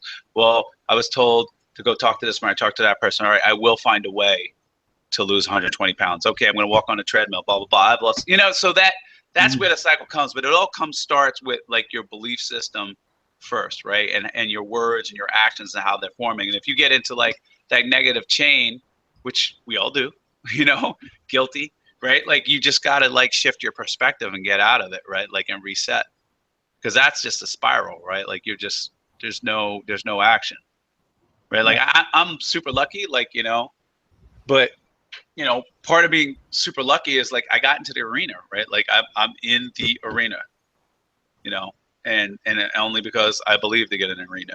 Mm-hmm. You know, if you want to say that part was lucky or whatever after that, that's fine. But like you have to believe. Peter and that's not like, hey, you believe and then you're gonna make it. No, it's just like of all those have succeeded, you know, 99.99, you know, the ones that just didn't catch a lottery ticket believed in some way in what they were doing, their goal, whatever they were pursuing. And I guess that kind of comes back to the idea of everyone views success differently. So your idea of success may be one thing, someone else's idea of success may be another thing, but that doesn't make you less successful unless you think you're less successful. Correct. I mean, we're just getting into all sorts of other things. But I mean, I think that's something I've been really thinking a lot more about, and sort of my original idea of what I thought success was as I was growing up is not necessarily what I think it is now. And in a way, I feel like that has sort of maybe held me back sometimes from really going after something a bit harder, just because I know I'm going to be pretty happy with no matter what happens. So sometimes I guess it's just that, you know what I mean, that extra motivation step isn't always there, because I know I'm still going to be in a good place. I know I'm still going to be happy. I'm going to be excited to wake up and to do something. So I think, I just don't push sometimes. That's what I've been noticing these past couple months. Yeah, and for me, yeah, I got that. Like, I think now I'm at the stage in my life where I'm just like always trying to discover what I really want, you know? Mm-hmm. And so that aspect of like, okay, what makes me happy? What do I want to pursue? What do I want to be motivated about? Where do I want to have an impact personally and outward focus? You know, that to me is like, I'm still in discovery. I'm still trying to figure it out. I think you're always still trying to figure it out, right? Like, what do you want to do? What do you want to pursue? And then go ahead and doing it in a world of like infinite choices, right? Like infinite paths, right? Like everything. So it's just like, all right, let's just go and figure it out. You know, we'll go somewhere and enjoy the ride. Right, man. It's like when you learn about new things, or you read a new book, or you listen to a new TED Talk, and you gain a new perspective on things, and sort of your values, or maybe something that you have in your mind shifts, and then you start thinking about something else, and it sort of just seems like this never-ending self-exploratory mission of learning about yourself and about different things out there, and I guess try to make the best out of it. Yeah, I think one of the things I had to like get out of was analysis paralysis. You know, like there's just so many opportunities. Like, you know, you just sit there, well, if I did this, and these would be the consequences, and these are the benefits, but I could do this or whatever. Just like, gotta jump. You know what I mean? Like, it's at a certain point I have to tell myself, like, Perkins, fucking just go do it, right? Like, just go do it, see what's gonna happen. You'll get feedback. You'll either like it, keep going, pace, whatever. But like, you know, being overwhelmed and analyzing all the choices of the past of life you could take, you know, I had to like, I constantly have to fight that. I'm sure. You know, this whole and it's a fear, right? It's a case of FOMO. It's like it's just like a highly specialized case of FOMO. Right. Well, if I don't do this and I take this job, then I don't have that. If I go out with this girl, then I'm going to miss out with all these other girls and hoes and my Brazilian and whatever. If I do that, it's like, and you're just like fear of death and fear of missing out instead of enjoying what you have and the path you're taking and not being like, oh, I should have done that. You know what I mean? I should have called. You know what I mean? Like I should have raised. You know, it's just like enjoy your path, go down your path, enjoy it. Right. Let's see a couple questions from the chat. I saw my buddy Peter Jennings out there. CSU Ram, one of my favorite DFS guys. He's a fucking boss. Shout out to Peter. He asked about what did he ask about? What did you ask about, Peter? TED Talks related to education, I believe he asked about. Do you know any good ones? I'm trying to think. I had an educator talk. No, I'm not aware of any good TED educator talks. I've listened to a couple of talks by educators, but I don't think they were specific to general school education. They were about like learning with autistics and using, you know, a natural language method. They're very highly technical talks, and about like using song to like help study and learn and memorize certain complex things. This guy made up a song about like some sort of medical process, you know, this whole long MCAT thing. He turned it into a song which was very easy to like pick up. So there was like some sort of, you know, nothing that I would be like, you gotta watch this, right? Although I saw some very interesting talks. Peter says one of my favorite ones was how school kills creativity. I gotta watch that. I tend to believe that. I've been talking. I tend to believe that. I mean, the school system's designed to, you know, we were just having a chat on Streamboat. Like we had some pretty good chats. We were just talking about how, you know, you're programmed and, you know, you go to school, and if you go to like, you know, people in Japan are raised to be like very good calculators, very disciplined, very nationalistic, very good calculators, right?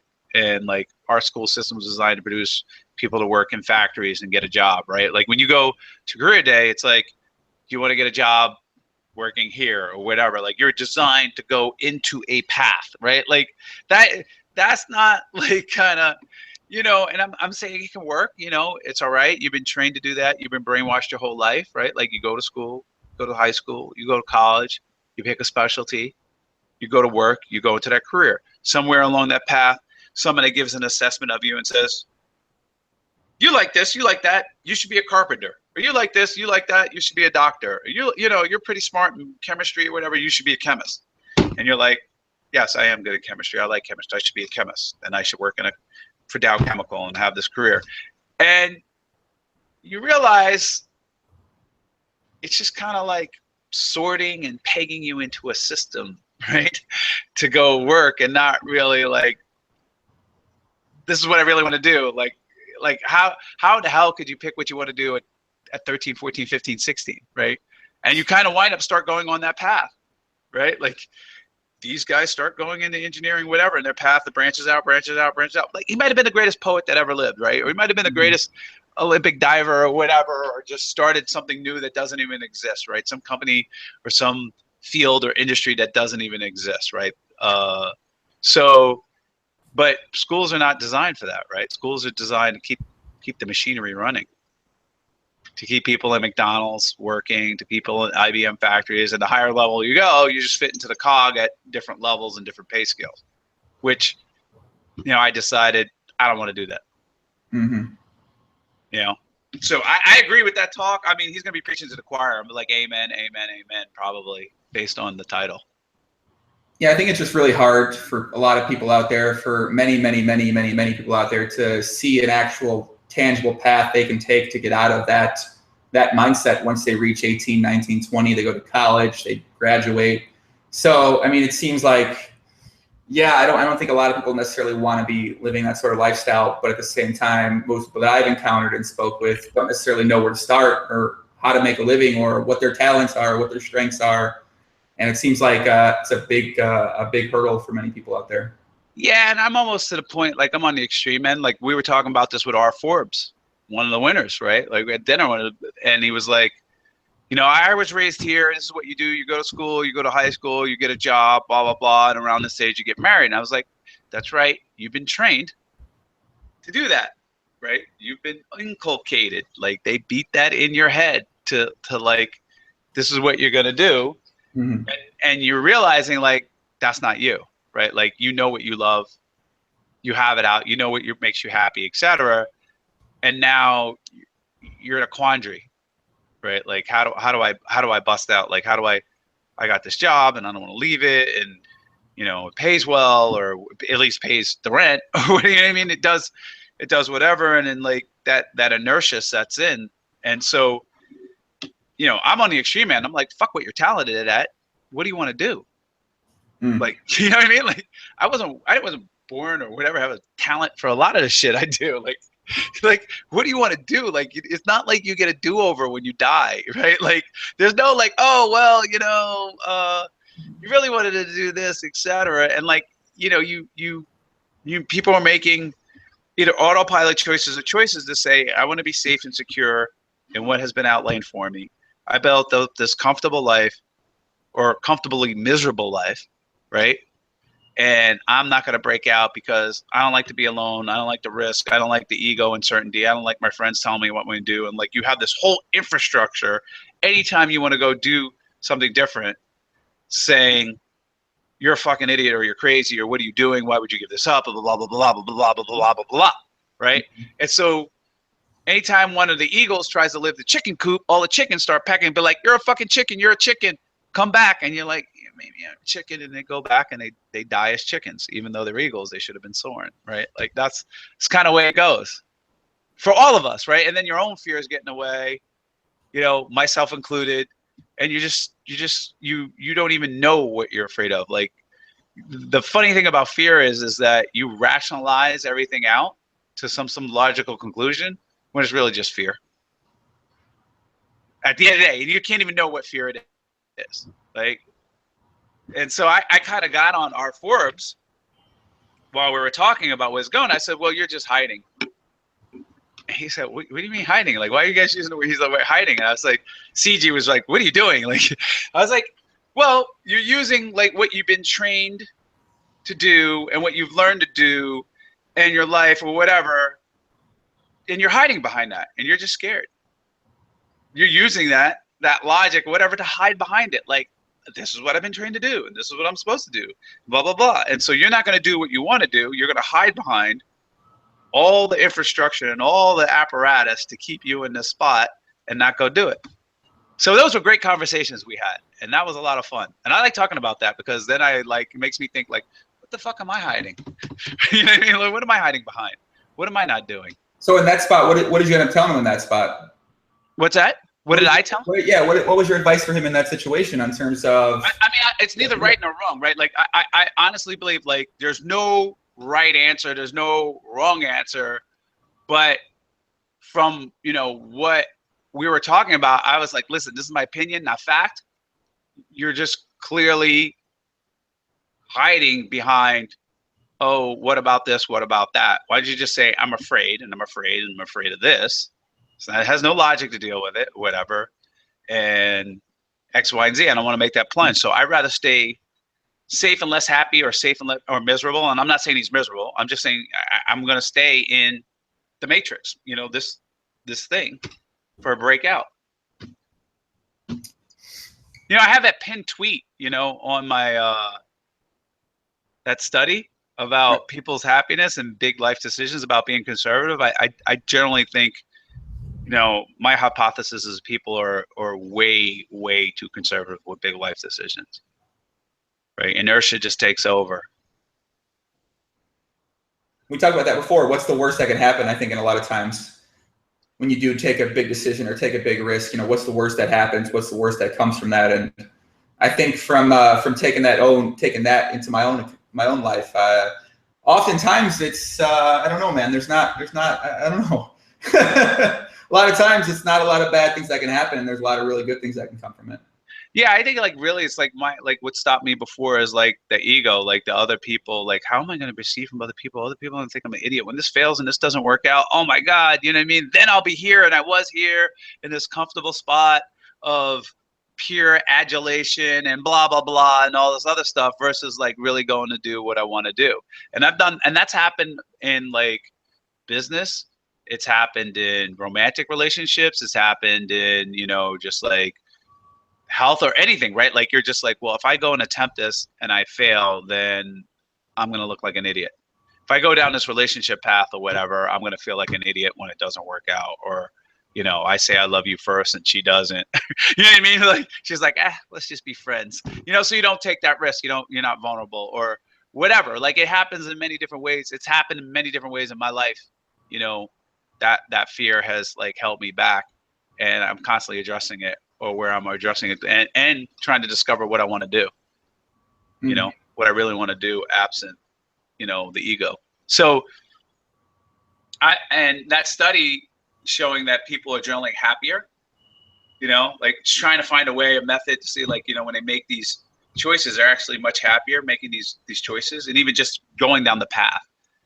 We talked about like the happiest times of my life, and then it was like not when I was quote unquote successful. It was when I was quote unquote struggling and chasing my dreams. Like I was like, I don't give a fuck.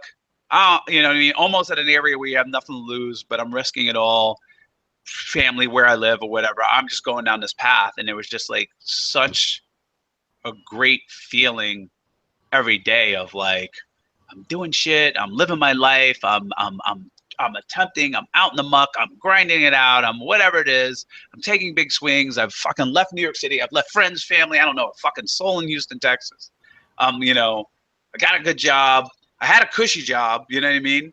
Super cushy, like brokering in New York City with all the women and shit and the city life. Like, and I'm like, I'm taking a risk to make it bigger and doing all this other stuff. So that was like the happiest time, So I think for a lot of people, I get the feedback that's like, yeah, that was the happiest time too. You know what I mean? Like, it's not, the sipping champagne on a yacht, although it's nice. It's like, that's not it. It was the ride to get there. Hmm.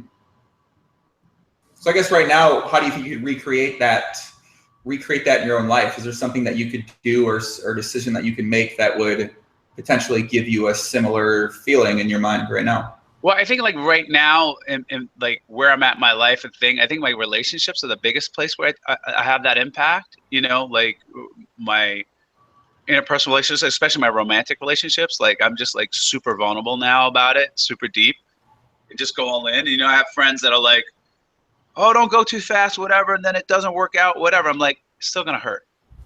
Like, I don't not go see movies because the movie's going to end. You know what I mean? Like, I'm not preparing for it to fucking hurt and therefore holding back and creating a self-fulfilling prophecy. It's going to end. I'm either going to die, she's going to die, or we're going to break up.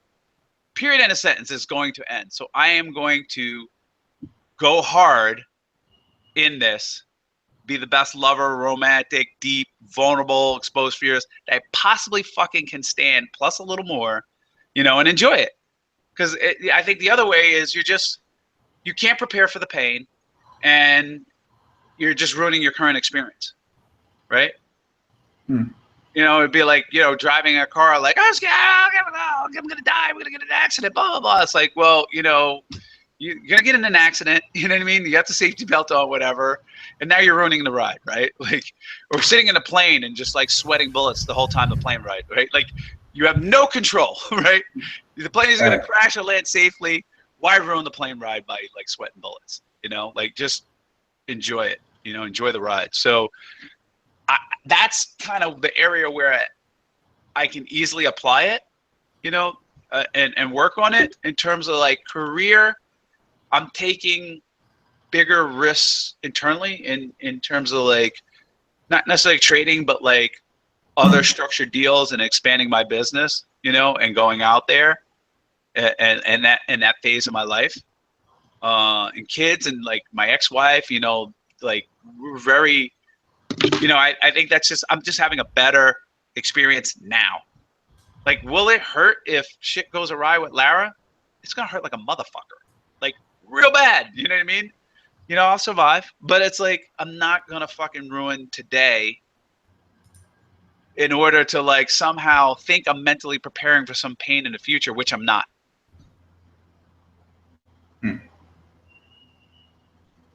I remember we talked something about this before, which is that without vulnerability in a relationship with a woman or even a friendship, that you need to experience that type of vulnerability you need to be open to the fear of the terrible feeling that might come from that, to experience the love from comes from that. That's something I actually asked you about. And that's what you told me. And I was like, well, that makes a lot of sense. And it sounds like you're really embracing that right now, as you're just trying to be super vulnerable, super passionate about it. As you mentioned, that best lover, the best in a relationship that you can be. And you know it's going to fucking hurt at some point in time. But at the same time, you can't gain that ultimate feeling of love without doing it this way, in your opinion. Yeah, like I got all the people like, oh, whatever, she's gonna leave you, she loves you for your money, whatever, blah blah blah. You're going too fast. Any girl, where do you go from there? Blah blah blah blah blah blah blah blah blah. All this stuff, and I'm just like, not doing it. You know what I mean? I've done that. I've done the holding back thing. It doesn't work in my opinion. It never works. And like, you know, when you look at Jeff Gross, everybody's like, you guys are so close, whatever. I was like, well, Jeff and I were locked in a room for many hours, being super vulnerable. Like, you get really close with people, you know, when you accept them and they accept you and you're in a vulnerable state. Like, there's nothing to me better than that. Like, that feeling of acceptance is like, it's up at the tops, you know, for me, you know, maybe for other people. It's just, you completely like get naked, you know, about you, your fears, etc. And you're just peeling layers and they just keep accepting you. You know, it's just amazing, you know, it's just an amazing thing, you know? So, and when you have that with someone and you give it back, it's just like, you just create a bond that's just, it will survive the structure of your relationship. Right. So like, yeah. Could Lara and I stop being boyfriend and girlfriend or whatever? Is that possible? I don't think so, but yeah. But that closeness and that bond and that, it will, our love and our connection will survive the structure of our relationship. Right. And it has with other relationships. So, you know, that has value. I think that's great stuff for a lot of people out there. I'm sure that this is the type of thing most people would like to learn more about, but they don't ever hear anybody talk about it. And if they do want to learn more about it, they don't have anybody to talk about it with. So it's kind of tough to really dive into things like this when the people around you aren't interested at all about any of this shit. And when you talk to them, they're like, okay. So, and that's tough because I think a lot of people want to explore this more, but they just don't have an outlet to do it. Yeah, I mean, you think about, like, if you have $1 jillion, but there's no people on the planet, what the fuck's the use, right? Like, it's all about interacting with people and, you know, these interpersonal relationships, right? And I think if everybody could go out and start graphing like their lifeline, like, okay, I was born 5 years old, I cut my chin, I was a low, and 12 years old, you know, I got met first girlfriend, high, and whatever, we broke up, it was low. When you go through graphing your highs and lows in your life, right, you're going to find out that there's more correlation with your interpersonal relationships than it is with your wealth or your money or anything like that. As a matter of fact, I think it's all interpersonal relationships and your health, you know, so, or your ability to affect those. So like, that is to me like the ultimate like arbiter of, am I happy or not? So the interpersonal relationships, the quality of those, that's the deciding fact. That's, yeah. In terms of, are you happy? Look, yeah, I was in like a poker game. I was playing home game, and everybody's grouchy and everybody's shitty. Nobody wanted to talk, whatever. I was up making good money, and I was like, I went out. I was going to dinner. Like, are you gonna come back? I'm like, are you fucking kidding me? That's the worst fucking poker game it is. Now, money wise, it was pretty good. It was great. I was like, you know, it's one of the games where I'm not a super dog, right? Like, it's like, this is the game I should be playing, right? But I was like, you guys are no fun. It's like the relationship, the hanging out, whatever. It's like, I'm going to hang out here at this nightclub with my girlfriend and her friends, and we're going to go to dinner, and we're going to go see comedy, and the hell with this poker game. You know what I mean? Like, this makes me happy. Like the money at the table is not going to change my life. And that's almost probably true for a lot of people at different stakes. Like it's not a job for me. It's a lifestyle. So for the people that are working, like this is my job, this is how I earn, I get it. But like, it's all about like, your interactions, right? You're always interacting with people, right? Like you're going to 11 to hang out with the crowd and the people and have a common experience and the girls and all that shit, right? So your experience with those girls and hanging out and your friends and your buddies and, I mean, it's kind of cool to say, yeah, they had a whole music festival and that was only me. They all played for me, but that wouldn't be that fun, would it? Mm-hmm. Right? It wouldn't be that fun without the crowd and the people and your friends and somebody else to share these common experiences. So I think it's natural for like people's happiness to be correlated with their interpersonal relationships at each level, from acquaintance on up to super intimate.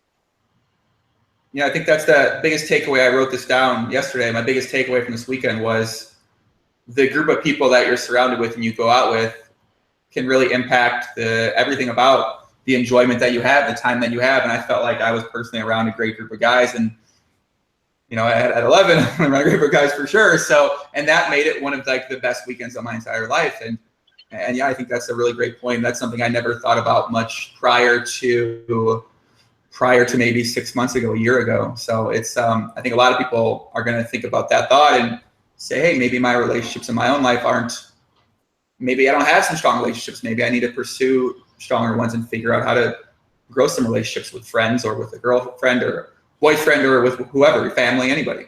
Right. Yeah. I can't. Amen. You're preaching to the choir. I mean, 1,000%. Like you could talk to people who went to Paris, like a quarreling couple, and ask them how much they enjoyed Paris. You know what I mean?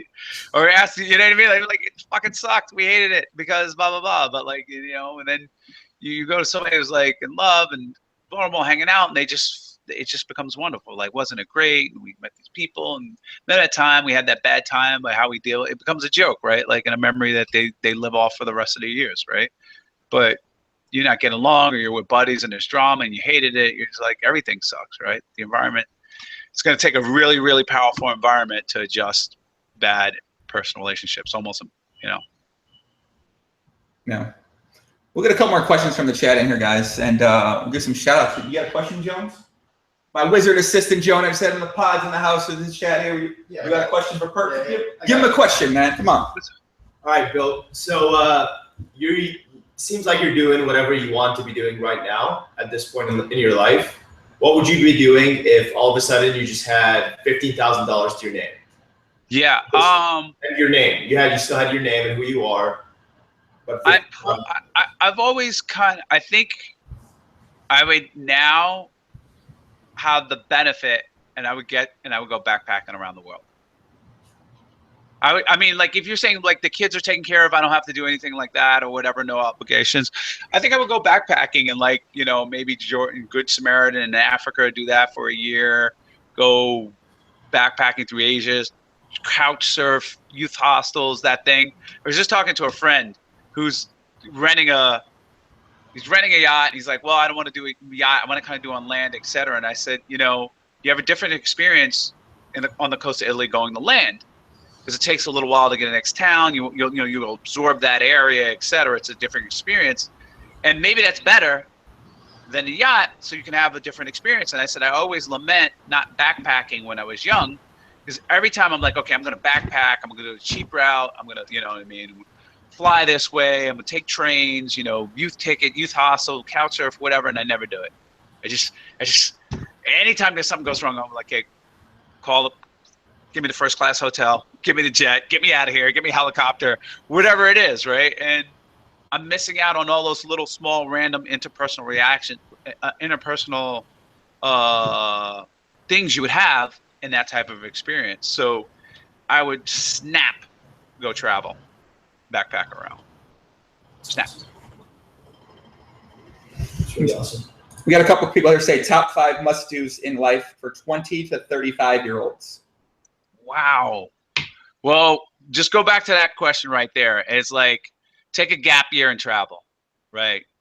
There's all kinds of, I've been doing research on like living my lifestyle for like 1/20th or 1/30th the price, right? In terms of like my travel, whatever goes into travel, or even 100th and sometimes, and you can get out there, right? Like, and just the world is full of interesting, ambitious, young, old, vibrant people doing things with different cultures. And like, I think like for sure, take a gap year and travel.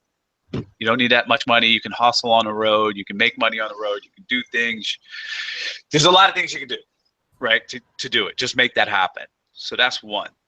Take a gap year and travel. Like when you go to Australia, it's such a bigger thing in Europe and Australia and other countries for students or people, post college, to take a year off and just travel, go see the world, right? Like, and men, women, whatever, young, they were out there just like in the middle of China, sleeping in a chicken coop, going, and then next thing they're going here, visiting people, and then they're in the Gobi, they're in the desert, and then they're in France, and then they're, whatever. That is number one. Number two, fall in love. Like ridiculously head over heels, give yourself, fall in love. I would definitely say that is a super must. Number three, forgive. There's a list of forgiveness probably everyone has, and at the top of the list is themselves. So I would like find those people, like really forgive them 100%, and then whatever it is you need to forgive yourself for, forgive yourself. Number four, I would say take a huge career risk. Like, do what you want. Take a huge risk. Right? Mm-hmm. Whatever it is. And maybe still in the same field. It doesn't mean like necessarily quit this job, but like, I don't know, go the extra mile, write the extra report, bring it up to the CEO's desk and be like, I think the company should be going here. Or, you know what I mean? Like, it's a risky, vulnerable spot, right? Like, you got this crazy idea, your peers might ridicule you. You might look like an idiot, whatever, but go the extra mile, take a risk. Or be like, the pizza boat. Like, we have pizza pie down here because somebody from MIT and I think a lawyer or whatever, but they quit their jobs. They're like, we're out of this fucking rat race. We hate this. We love the water. They bought a boat. They fixed it out. We got a pizza boat on the water because they got out of the matrix and then took the big risk. So whatever that is for you, take the big risk. Take the huge, big risk. So what do we have? So we got 4, right? We got 4. We need one more. We got one more. Oh my gosh, number 5 is tough. 2025. So we got the travel. We got the fall in love. We got the forgive, and we got the big risk, the big career risk, right? Oh man, number 5. I'm gonna cop out on number 5. I'm gonna say it's whatever it is for you to do, right? Get in the best shape of your life for that time frame. Whatever your best is, your life, right? Like, so it's your temple, right? And like your best shape of your life at 50, trust me, is going to be different than the best shape of your life at 25, right? Or and between 20 and 30, and then your last genetic changes start setting in by age 30. So you're a different human being after 30, right? And these are things that are supposed to happen to like protect you from cancer or whatever, like without getting into all the medical shit. Those are the last changes. So those are the things I would do. I reckon, like must-dos. I love those. Now you kind of want me having to, I might move to Miami now and marry the Brazilian girl, Bill. I don't know. You're gonna fall head and heels on love. I might. You're gonna forgive. You're gonna you got your list. There's my list. There's my top list. Wait, Bill. Here's the thing I'm having. How do you communicate with somebody when they speak they can't express themselves completely in English, and their main language is Portuguese? That means I have to learn Portuguese, right? That's basically the way. I mean, you'll get there, right? Like if you're speaking and you're with each other, like one of the things, like I was in France for 3 months, right? And I was like taking French lessons, right? But the biggest thing that accelerated my French was I met a girl that didn't speak a lick of English. So imagine me trying to explain my complex relationship with my ex-wife. It's like, well, we got married, then we had an open marriage, and then we got divorced, and she got whatever, and she's got a young boyfriend, and I'm dating all these girls, and it's kind of whatever. Like in French, you know, with like, it's like, so you're really trying and you're really thinking in French, and like my French got so much better real fast just having to communicate on a daily basis with it. So how did you find that you not being able to fully express yourself in terms of the connection that you had with her? Because I'm sure you'd like to explain a lot about yourself to someone, and you want that person to then get you. But obviously, that'd be a struggle if you can't express yourself in the language. Well, I would just say I was shocked about how much those concepts and communications got through with like a little bit of like got through, and how given that handicap, how little it mattered, right? Like my willingness to like express and breach these subjects, you know, I think like my transparency and vulnerability came through, and you know, the fact that it might have been garbled and I might have sounded like a French maid from Ghana, you know what I mean? Like just learning the language, right? Like sort of like a 5-year-old. I don't think that mattered as much, because like my heart and my intentions and, you know, my passion and my transparency was coming through, even though the grammatical sentence structure wasn't that great, right? And it goes back and forth, and you know, she could see it in my eyes, and the words and everything came out. There's more to communication than just the words. So, you know, and so I don't think you have the biggest disadvantage as you think. Well, okay. I might be in Miami a little bit longer, guys. We might be getting next week's podcast out from South Beach. I don't know. We'll see what happens. We'll see what happens. We'll definitely see what happens. I'm in the. I have a decision to make. What else you got in the chat? Let's see a couple more questions. We have some good ones up there. Let me see what we got. My buddy Andreas Spaghetti says Joey is known to fall in love and make rash decisions anyway. That's very fucking true, buddy. That is very, very true. Let's see here. He definitely knows me well.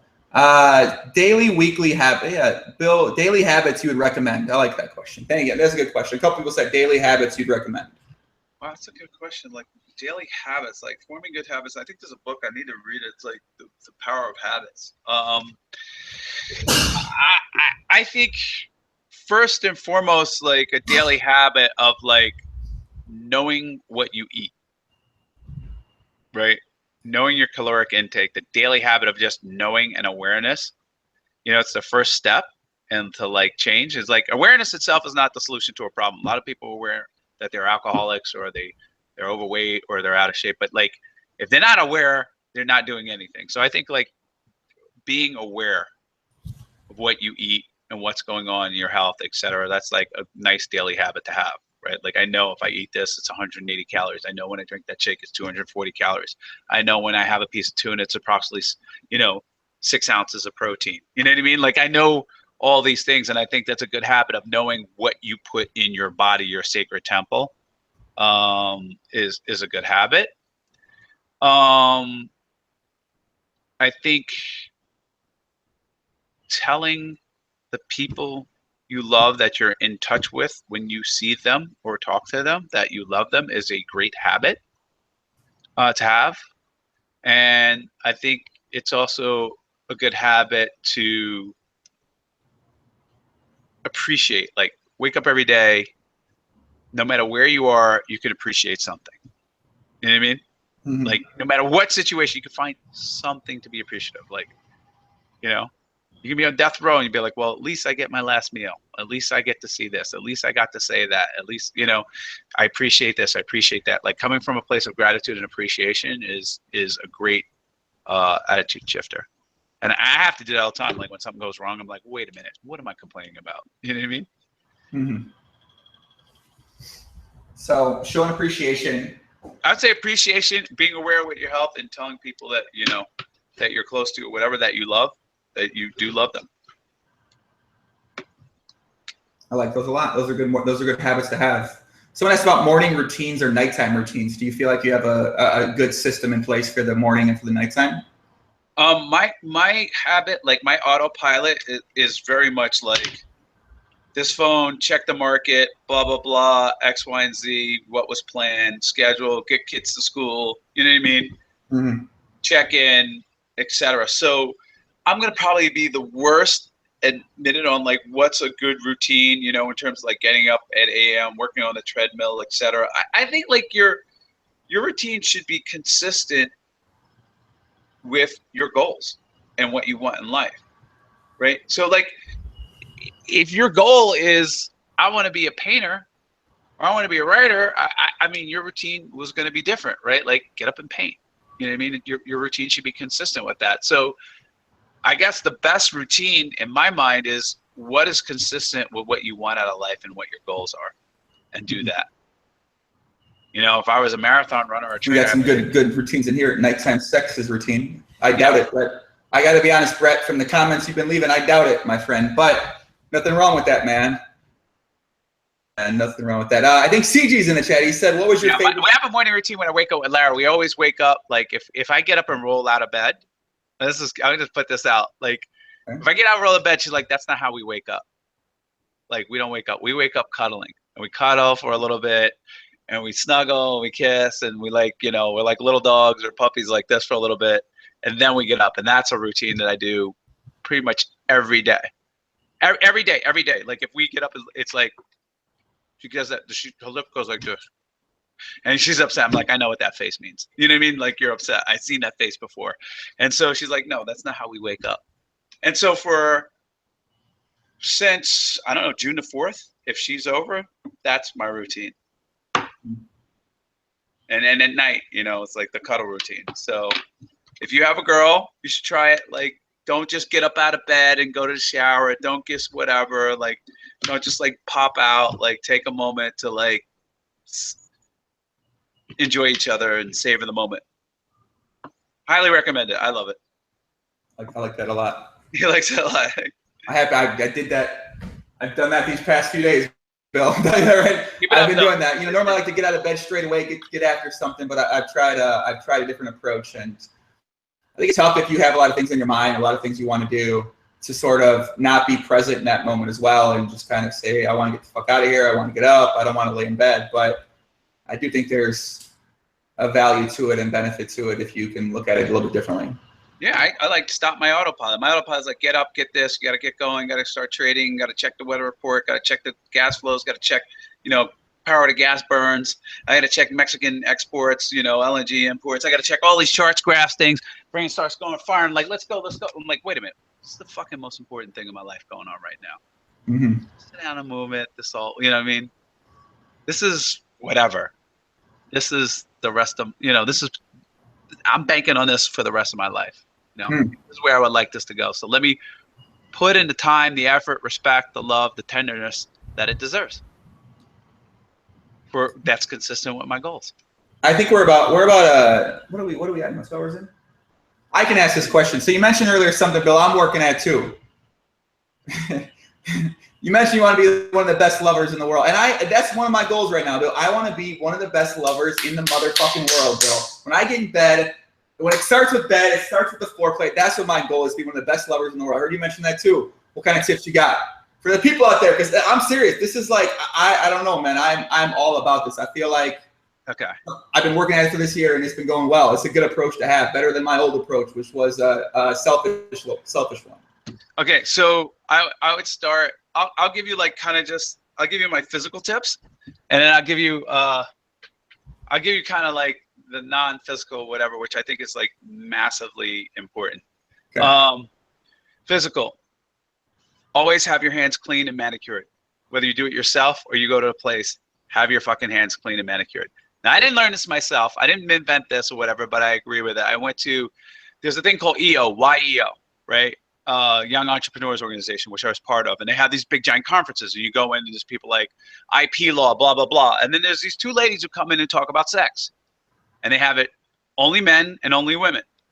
And their biggest takeaway was the most sexual organ you have, or or device you have, or whatever, are your hands. Hands aren't an organ, but you know what I mean.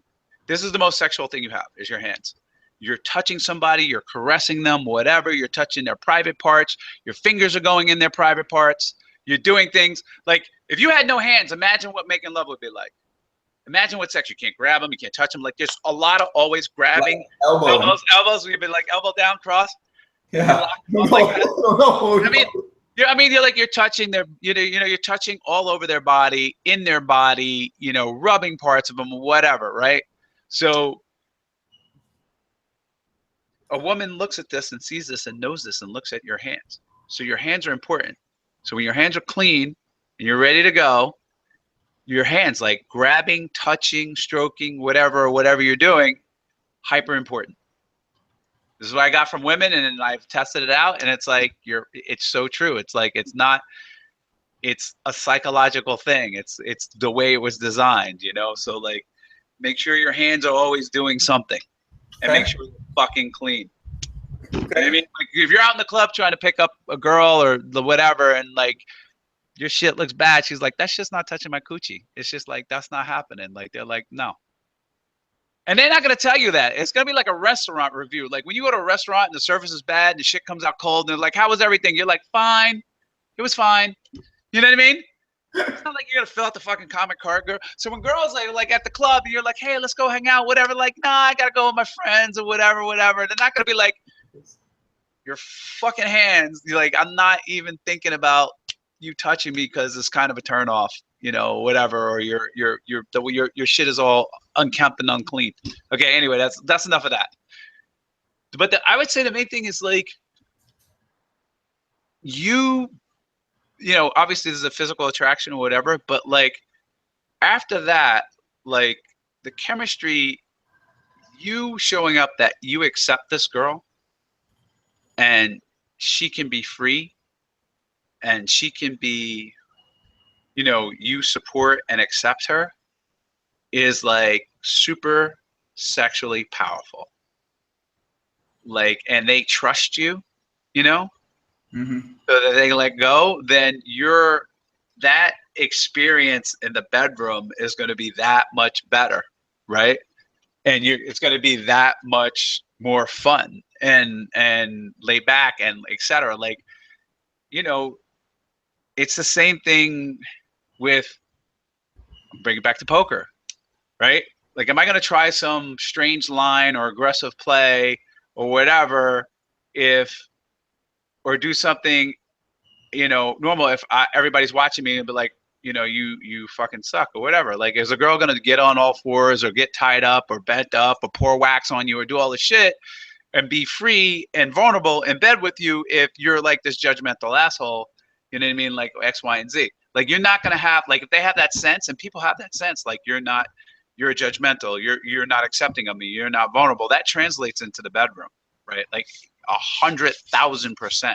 Right? And it's like, all right, let's have sex. I'm gonna sit here, I'm gonna whatever, and get missionary, and okay, wasn't that nice? Whatever. Like, you're not trying to have that. You're trying to have some, sparks flying out of his eye, sweat dripping, experimental, her living out her fantasy. That's your playground, right? And you want to have that playground. So like, that outside the bedroom vulnerability and acceptance translates into that, because people don't want to be judged in any which way. They don't want to be whatever. They want to know that you accept them physically, mentally, emotionally. They're, that being themselves is okay. And then, when they feel that way, they're like, I feel like I can do anything. And then you have a much greater sexual experience, and you're a better lover, right? Like, you're just already a better lover. So you think was that the big mental one, or was that still in the physical aspect of things? That's more like in a cosmic, mental, physical. It's all in there. I used to tell somebody, I was having a discussion with someone, and I was saying, like, you make love all day in different forms, and then in the bed or in the car or wherever you are in the woods or whatever, that's just the physical culmination of it. You know what I mean? Like, whatever you're doing, like, whatever, it's a threesome, foursome, whatever floats your boat, right? Like, but like, you are making love all day. It starts all day with the good morning, the afternoon, how you interact, how you talk to each other, how you resolve differences, how you find alignment when they tell you a story, what perspective you come out, back to them, how you reflect back to them, what you say to them. It's happening all day. It's like, I love you, I love you, I love you, I want you, you're sexy to me, I accept you, I whatever, I love her, etc. And in bed, it's I want you, I accept you, I love you. You know what I mean? It's the same thing. So it's going on all day. It's just a continuum, right? So the physical, the emotional, the mental, it's just all one spectrum, right? And so like it's just one, it's this continuous spectrum that's going on constantly, right? In this cycle. So so if you want to be a great lover, it's like you gotta be great on the whole spectrum. You know what I mean? Like the physical mechanics of sex, it's like monkeys have sex. You know what I mean? It's like, you know what I mean? That's just not it. You know what I mean? This is not gonna cover it, right? Like, and you're not gonna be, you don't gotta be like, a gymnast body with a so-and-so, whatever, gymnast body with a circus penis and a whatever, you know what I mean? Like, that's not it. Like, that's porno shit. Like, that's not really being a great lover. That's being a circus act. Like, that's just being a fuck boy or a dildo or whatever. Like, that's not where you become a great lover. You become a great lover outside the bedroom.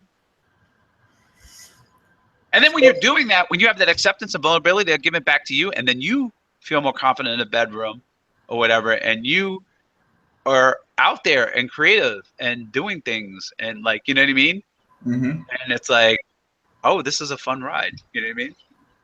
I do know what you mean. I do know what you mean. You do know what I mean. We do know what you mean. I do know what you mean. It's interesting. So those would be your two big tips. Yeah, those would be my big tips. Those would be my big tips. Is like, the continuum. It's all about the continuum. Yes, John Smith. Size doesn't matter. Yes, you heard that correctly. All you guys out there. I'm not saying it doesn't matter. I'm just saying like these are all factors and what's going to happen in terms of your sexual performance. But I've talked to several different women who like, yeah, that's enjoyable or whatever, etc. But those are like the mechanics of, the endorphins firing and the physical reflex of clearing the blood out of the clitoris to produce an orgasm, whatever. All that shit is just like mechanics. Like, they don't need, like, nobody needs that. Like, nobody really needs to be with another person, right? Like, in order to have an orgasm, right? Like, we do it for that connection, right? There's something exciting mentally that's going on in people's heads that make that experience happen, right? So it's, the most powerful sexual organ you have is your brain. That's it. Right? Like, people taking pills and chemistry to like whatever, like, you can just look at a girl and get an erection, or you can look at video and get an erection, right? Like, it's your brain doing that. Mm-hmm.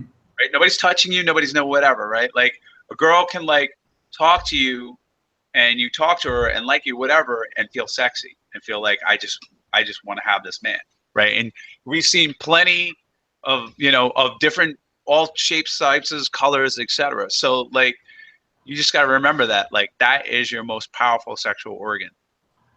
How are you stimulating that? Scott says, I thought you just said the most powerful sex organ is the hands. Well, I mean, it's your tool. Let me just clarify that. Like, your hand or your tool is your tools in the bedroom. Like, these are your weapons, your weapons of love in there, right? Like, everybody thinks it's their cock. It's like, no.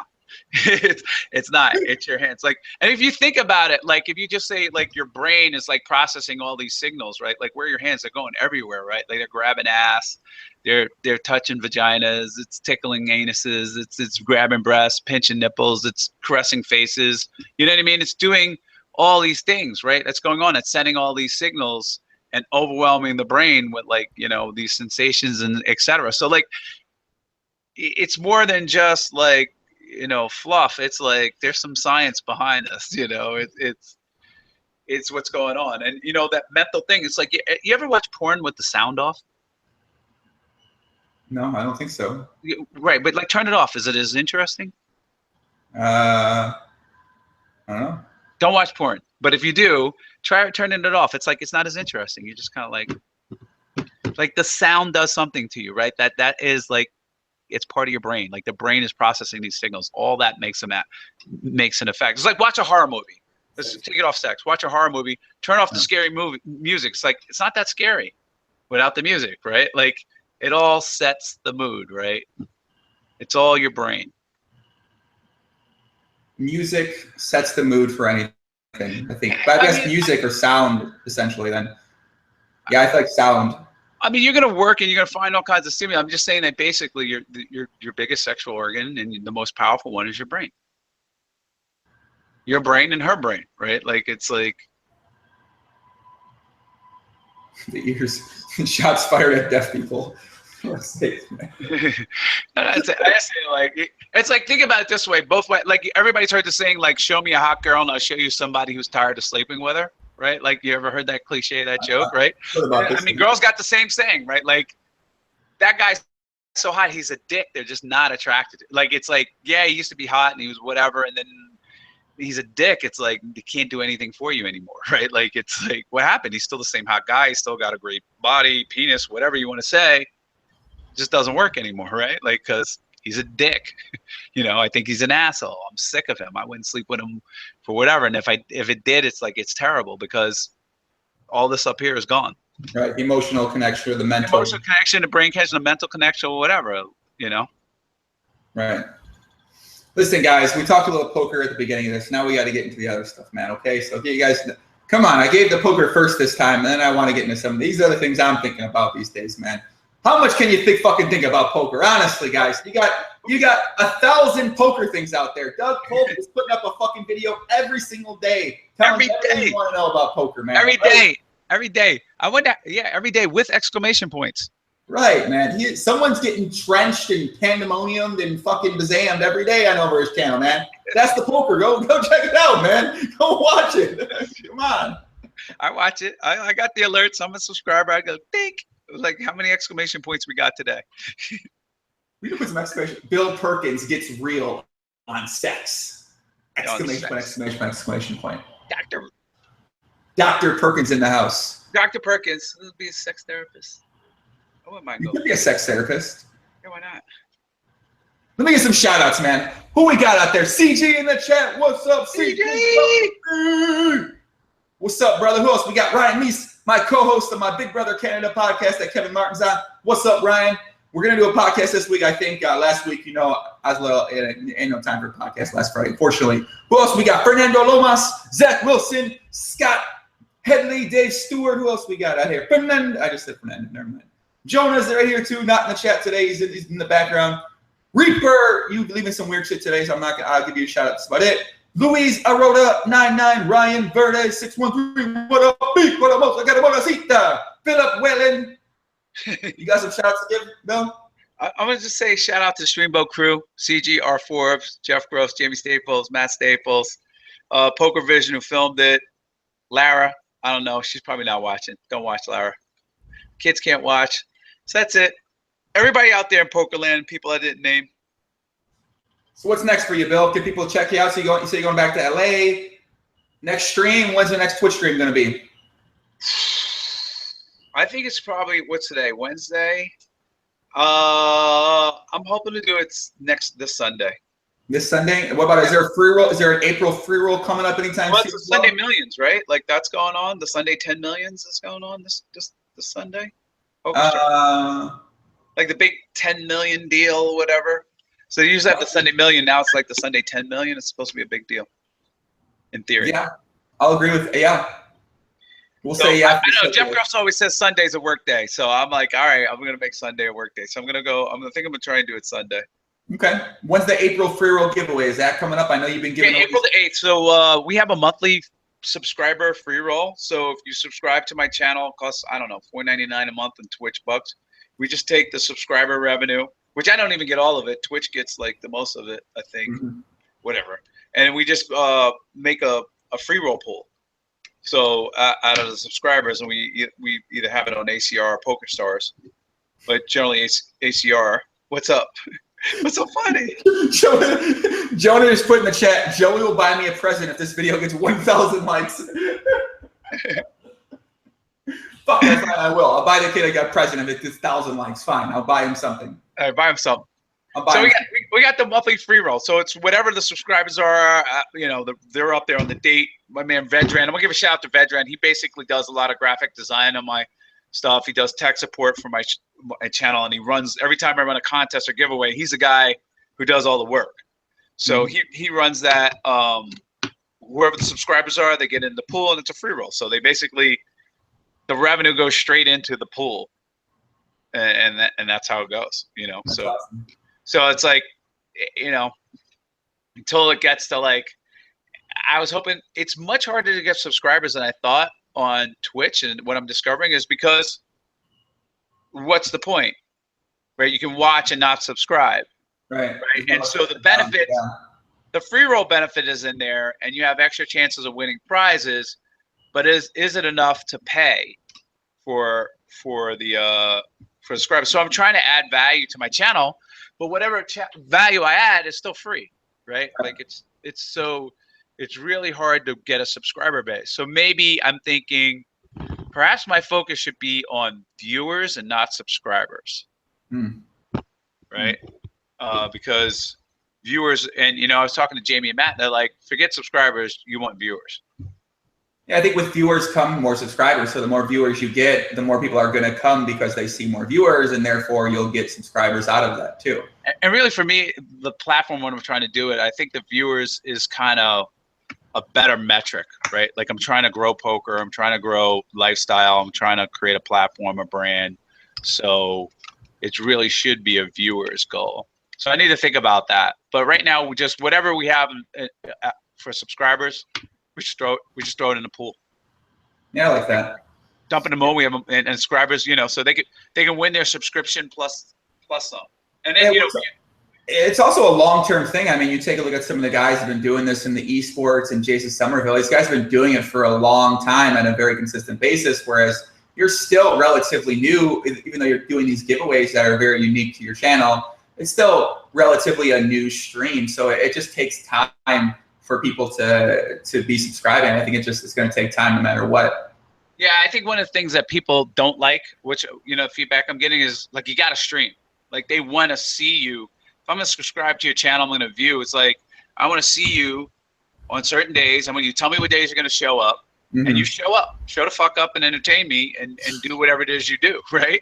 Yes. Get your fucking ass out there, Perkins, and do some shit, right? And so my lifestyle of like, I'm going to do it this Sunday, maybe Tuesday, and I'm going here and going there. And they're like, no, we're not going for that. We're going to watch the Jason Somerville show because he's reliable.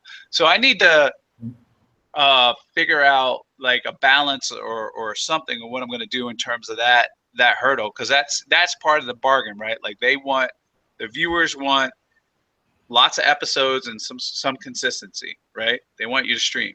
If you're a streamer, they want you streaming. And so I need to figure out what I'm gonna do about that in terms of keep the channel. Maybe I need to get like guest thirst loungers or something, like so there's always a thirst lounge show going, even though, and then I'm on certain times or whatever, but address that issue. Still in the works, I'm still discovering. I'm just here winging it, just like everybody else. I'm just winging life. Right. Well, I think we'll probably wrap it up here, man. I appreciate you coming back on, Bill. It's always a pleasure to talk to you. I feel like I learn 35 new things every time we speak, or I get some things affirmed in my mind. I feel like every talk that we have, I always, get a little more progress in my life. I learn a little bit more about myself, and when I talk with you, some of those things are affirmed. I get some new ideas and new perspectives. So I greatly appreciate you coming on. I know the other fans out there, they fucking love the podcast that you're on. I always get such great feedback from people that I meet just around traveling. They say, man, I fucking love the Perkins podcast. This podcast is so sick. Like outside of poker, it's just definitely one of their favorite podcasts and people that I talk to. So yeah, man, I just thank you very much for coming on. I appreciate it. I appreciate it. I'm glad, people get value out of it. I mean, that's one of the main things. Like, I like to see people having a good time. I like to see people like getting value and just, when I throw a party, I love it when like I'm just hanging out and everybody's just like meeting people, having fun, going crazy. I don't know, having sex, doing whatever it is. They're having a good time, floating your boat. And like when I give a talk or something and somebody comes to me, it's like, well, I was really inspired and did this or whatever, or, it touched me. Or, reconciled or I made an effort, it's like the ultimate reward. So thanks for giving me the platform to make an impact. Appreciate it, man. Guys in chat, if you're out there on Twitter, let Bill know what you thought about the podcast. You can comment below. We should be back today with Tonka. Next week, Doug Polk, Matt Glantz from Poker Night America, and Kev Math, the legend, also PLO videos as well. We got the merchandise. It's going to be, we're going full. We're trying to work. I want a t-shirt. We're trying. You want a t-shirt? I want a t-shirt. All right. I want the one, but you got one that comes here. You're too sexy. You got this. You got one that with sleeves or no? Is it all sleeves? The sleeves for you, kid. I know you work out. You got to buy a kid. Let's short sleeve shirt. Okay. All right, you get a GTO's Way of Life t-shirt coming Bill's way. If you play PLO, I'd give you an Eat Sleep PLO one, but you don't eat sleep PLO. So unfortunately, that one would not be an authentic. No, that was not appropriate. So all right, we'll give you a GTO's Way of Life t-shirt. Oh yeah, guys, what's your Instagram, Bill? I just joined Instagram. I fucking love it now. I'm new 2 weeks ago. It's one of my favorite places to be now. What's your IG? My Instagram is Bill Perkins, @BillPerkins. Simple. Mine is @Poppy GTO. What a great name. I love that name. Poppy GTO. Got it. All right, I'll follow you. All right, guys, go check it out. That's it. Let us know what you thought. Much love, and I got nothing else. Peace out, everybody. Love everybody. I'm out of here.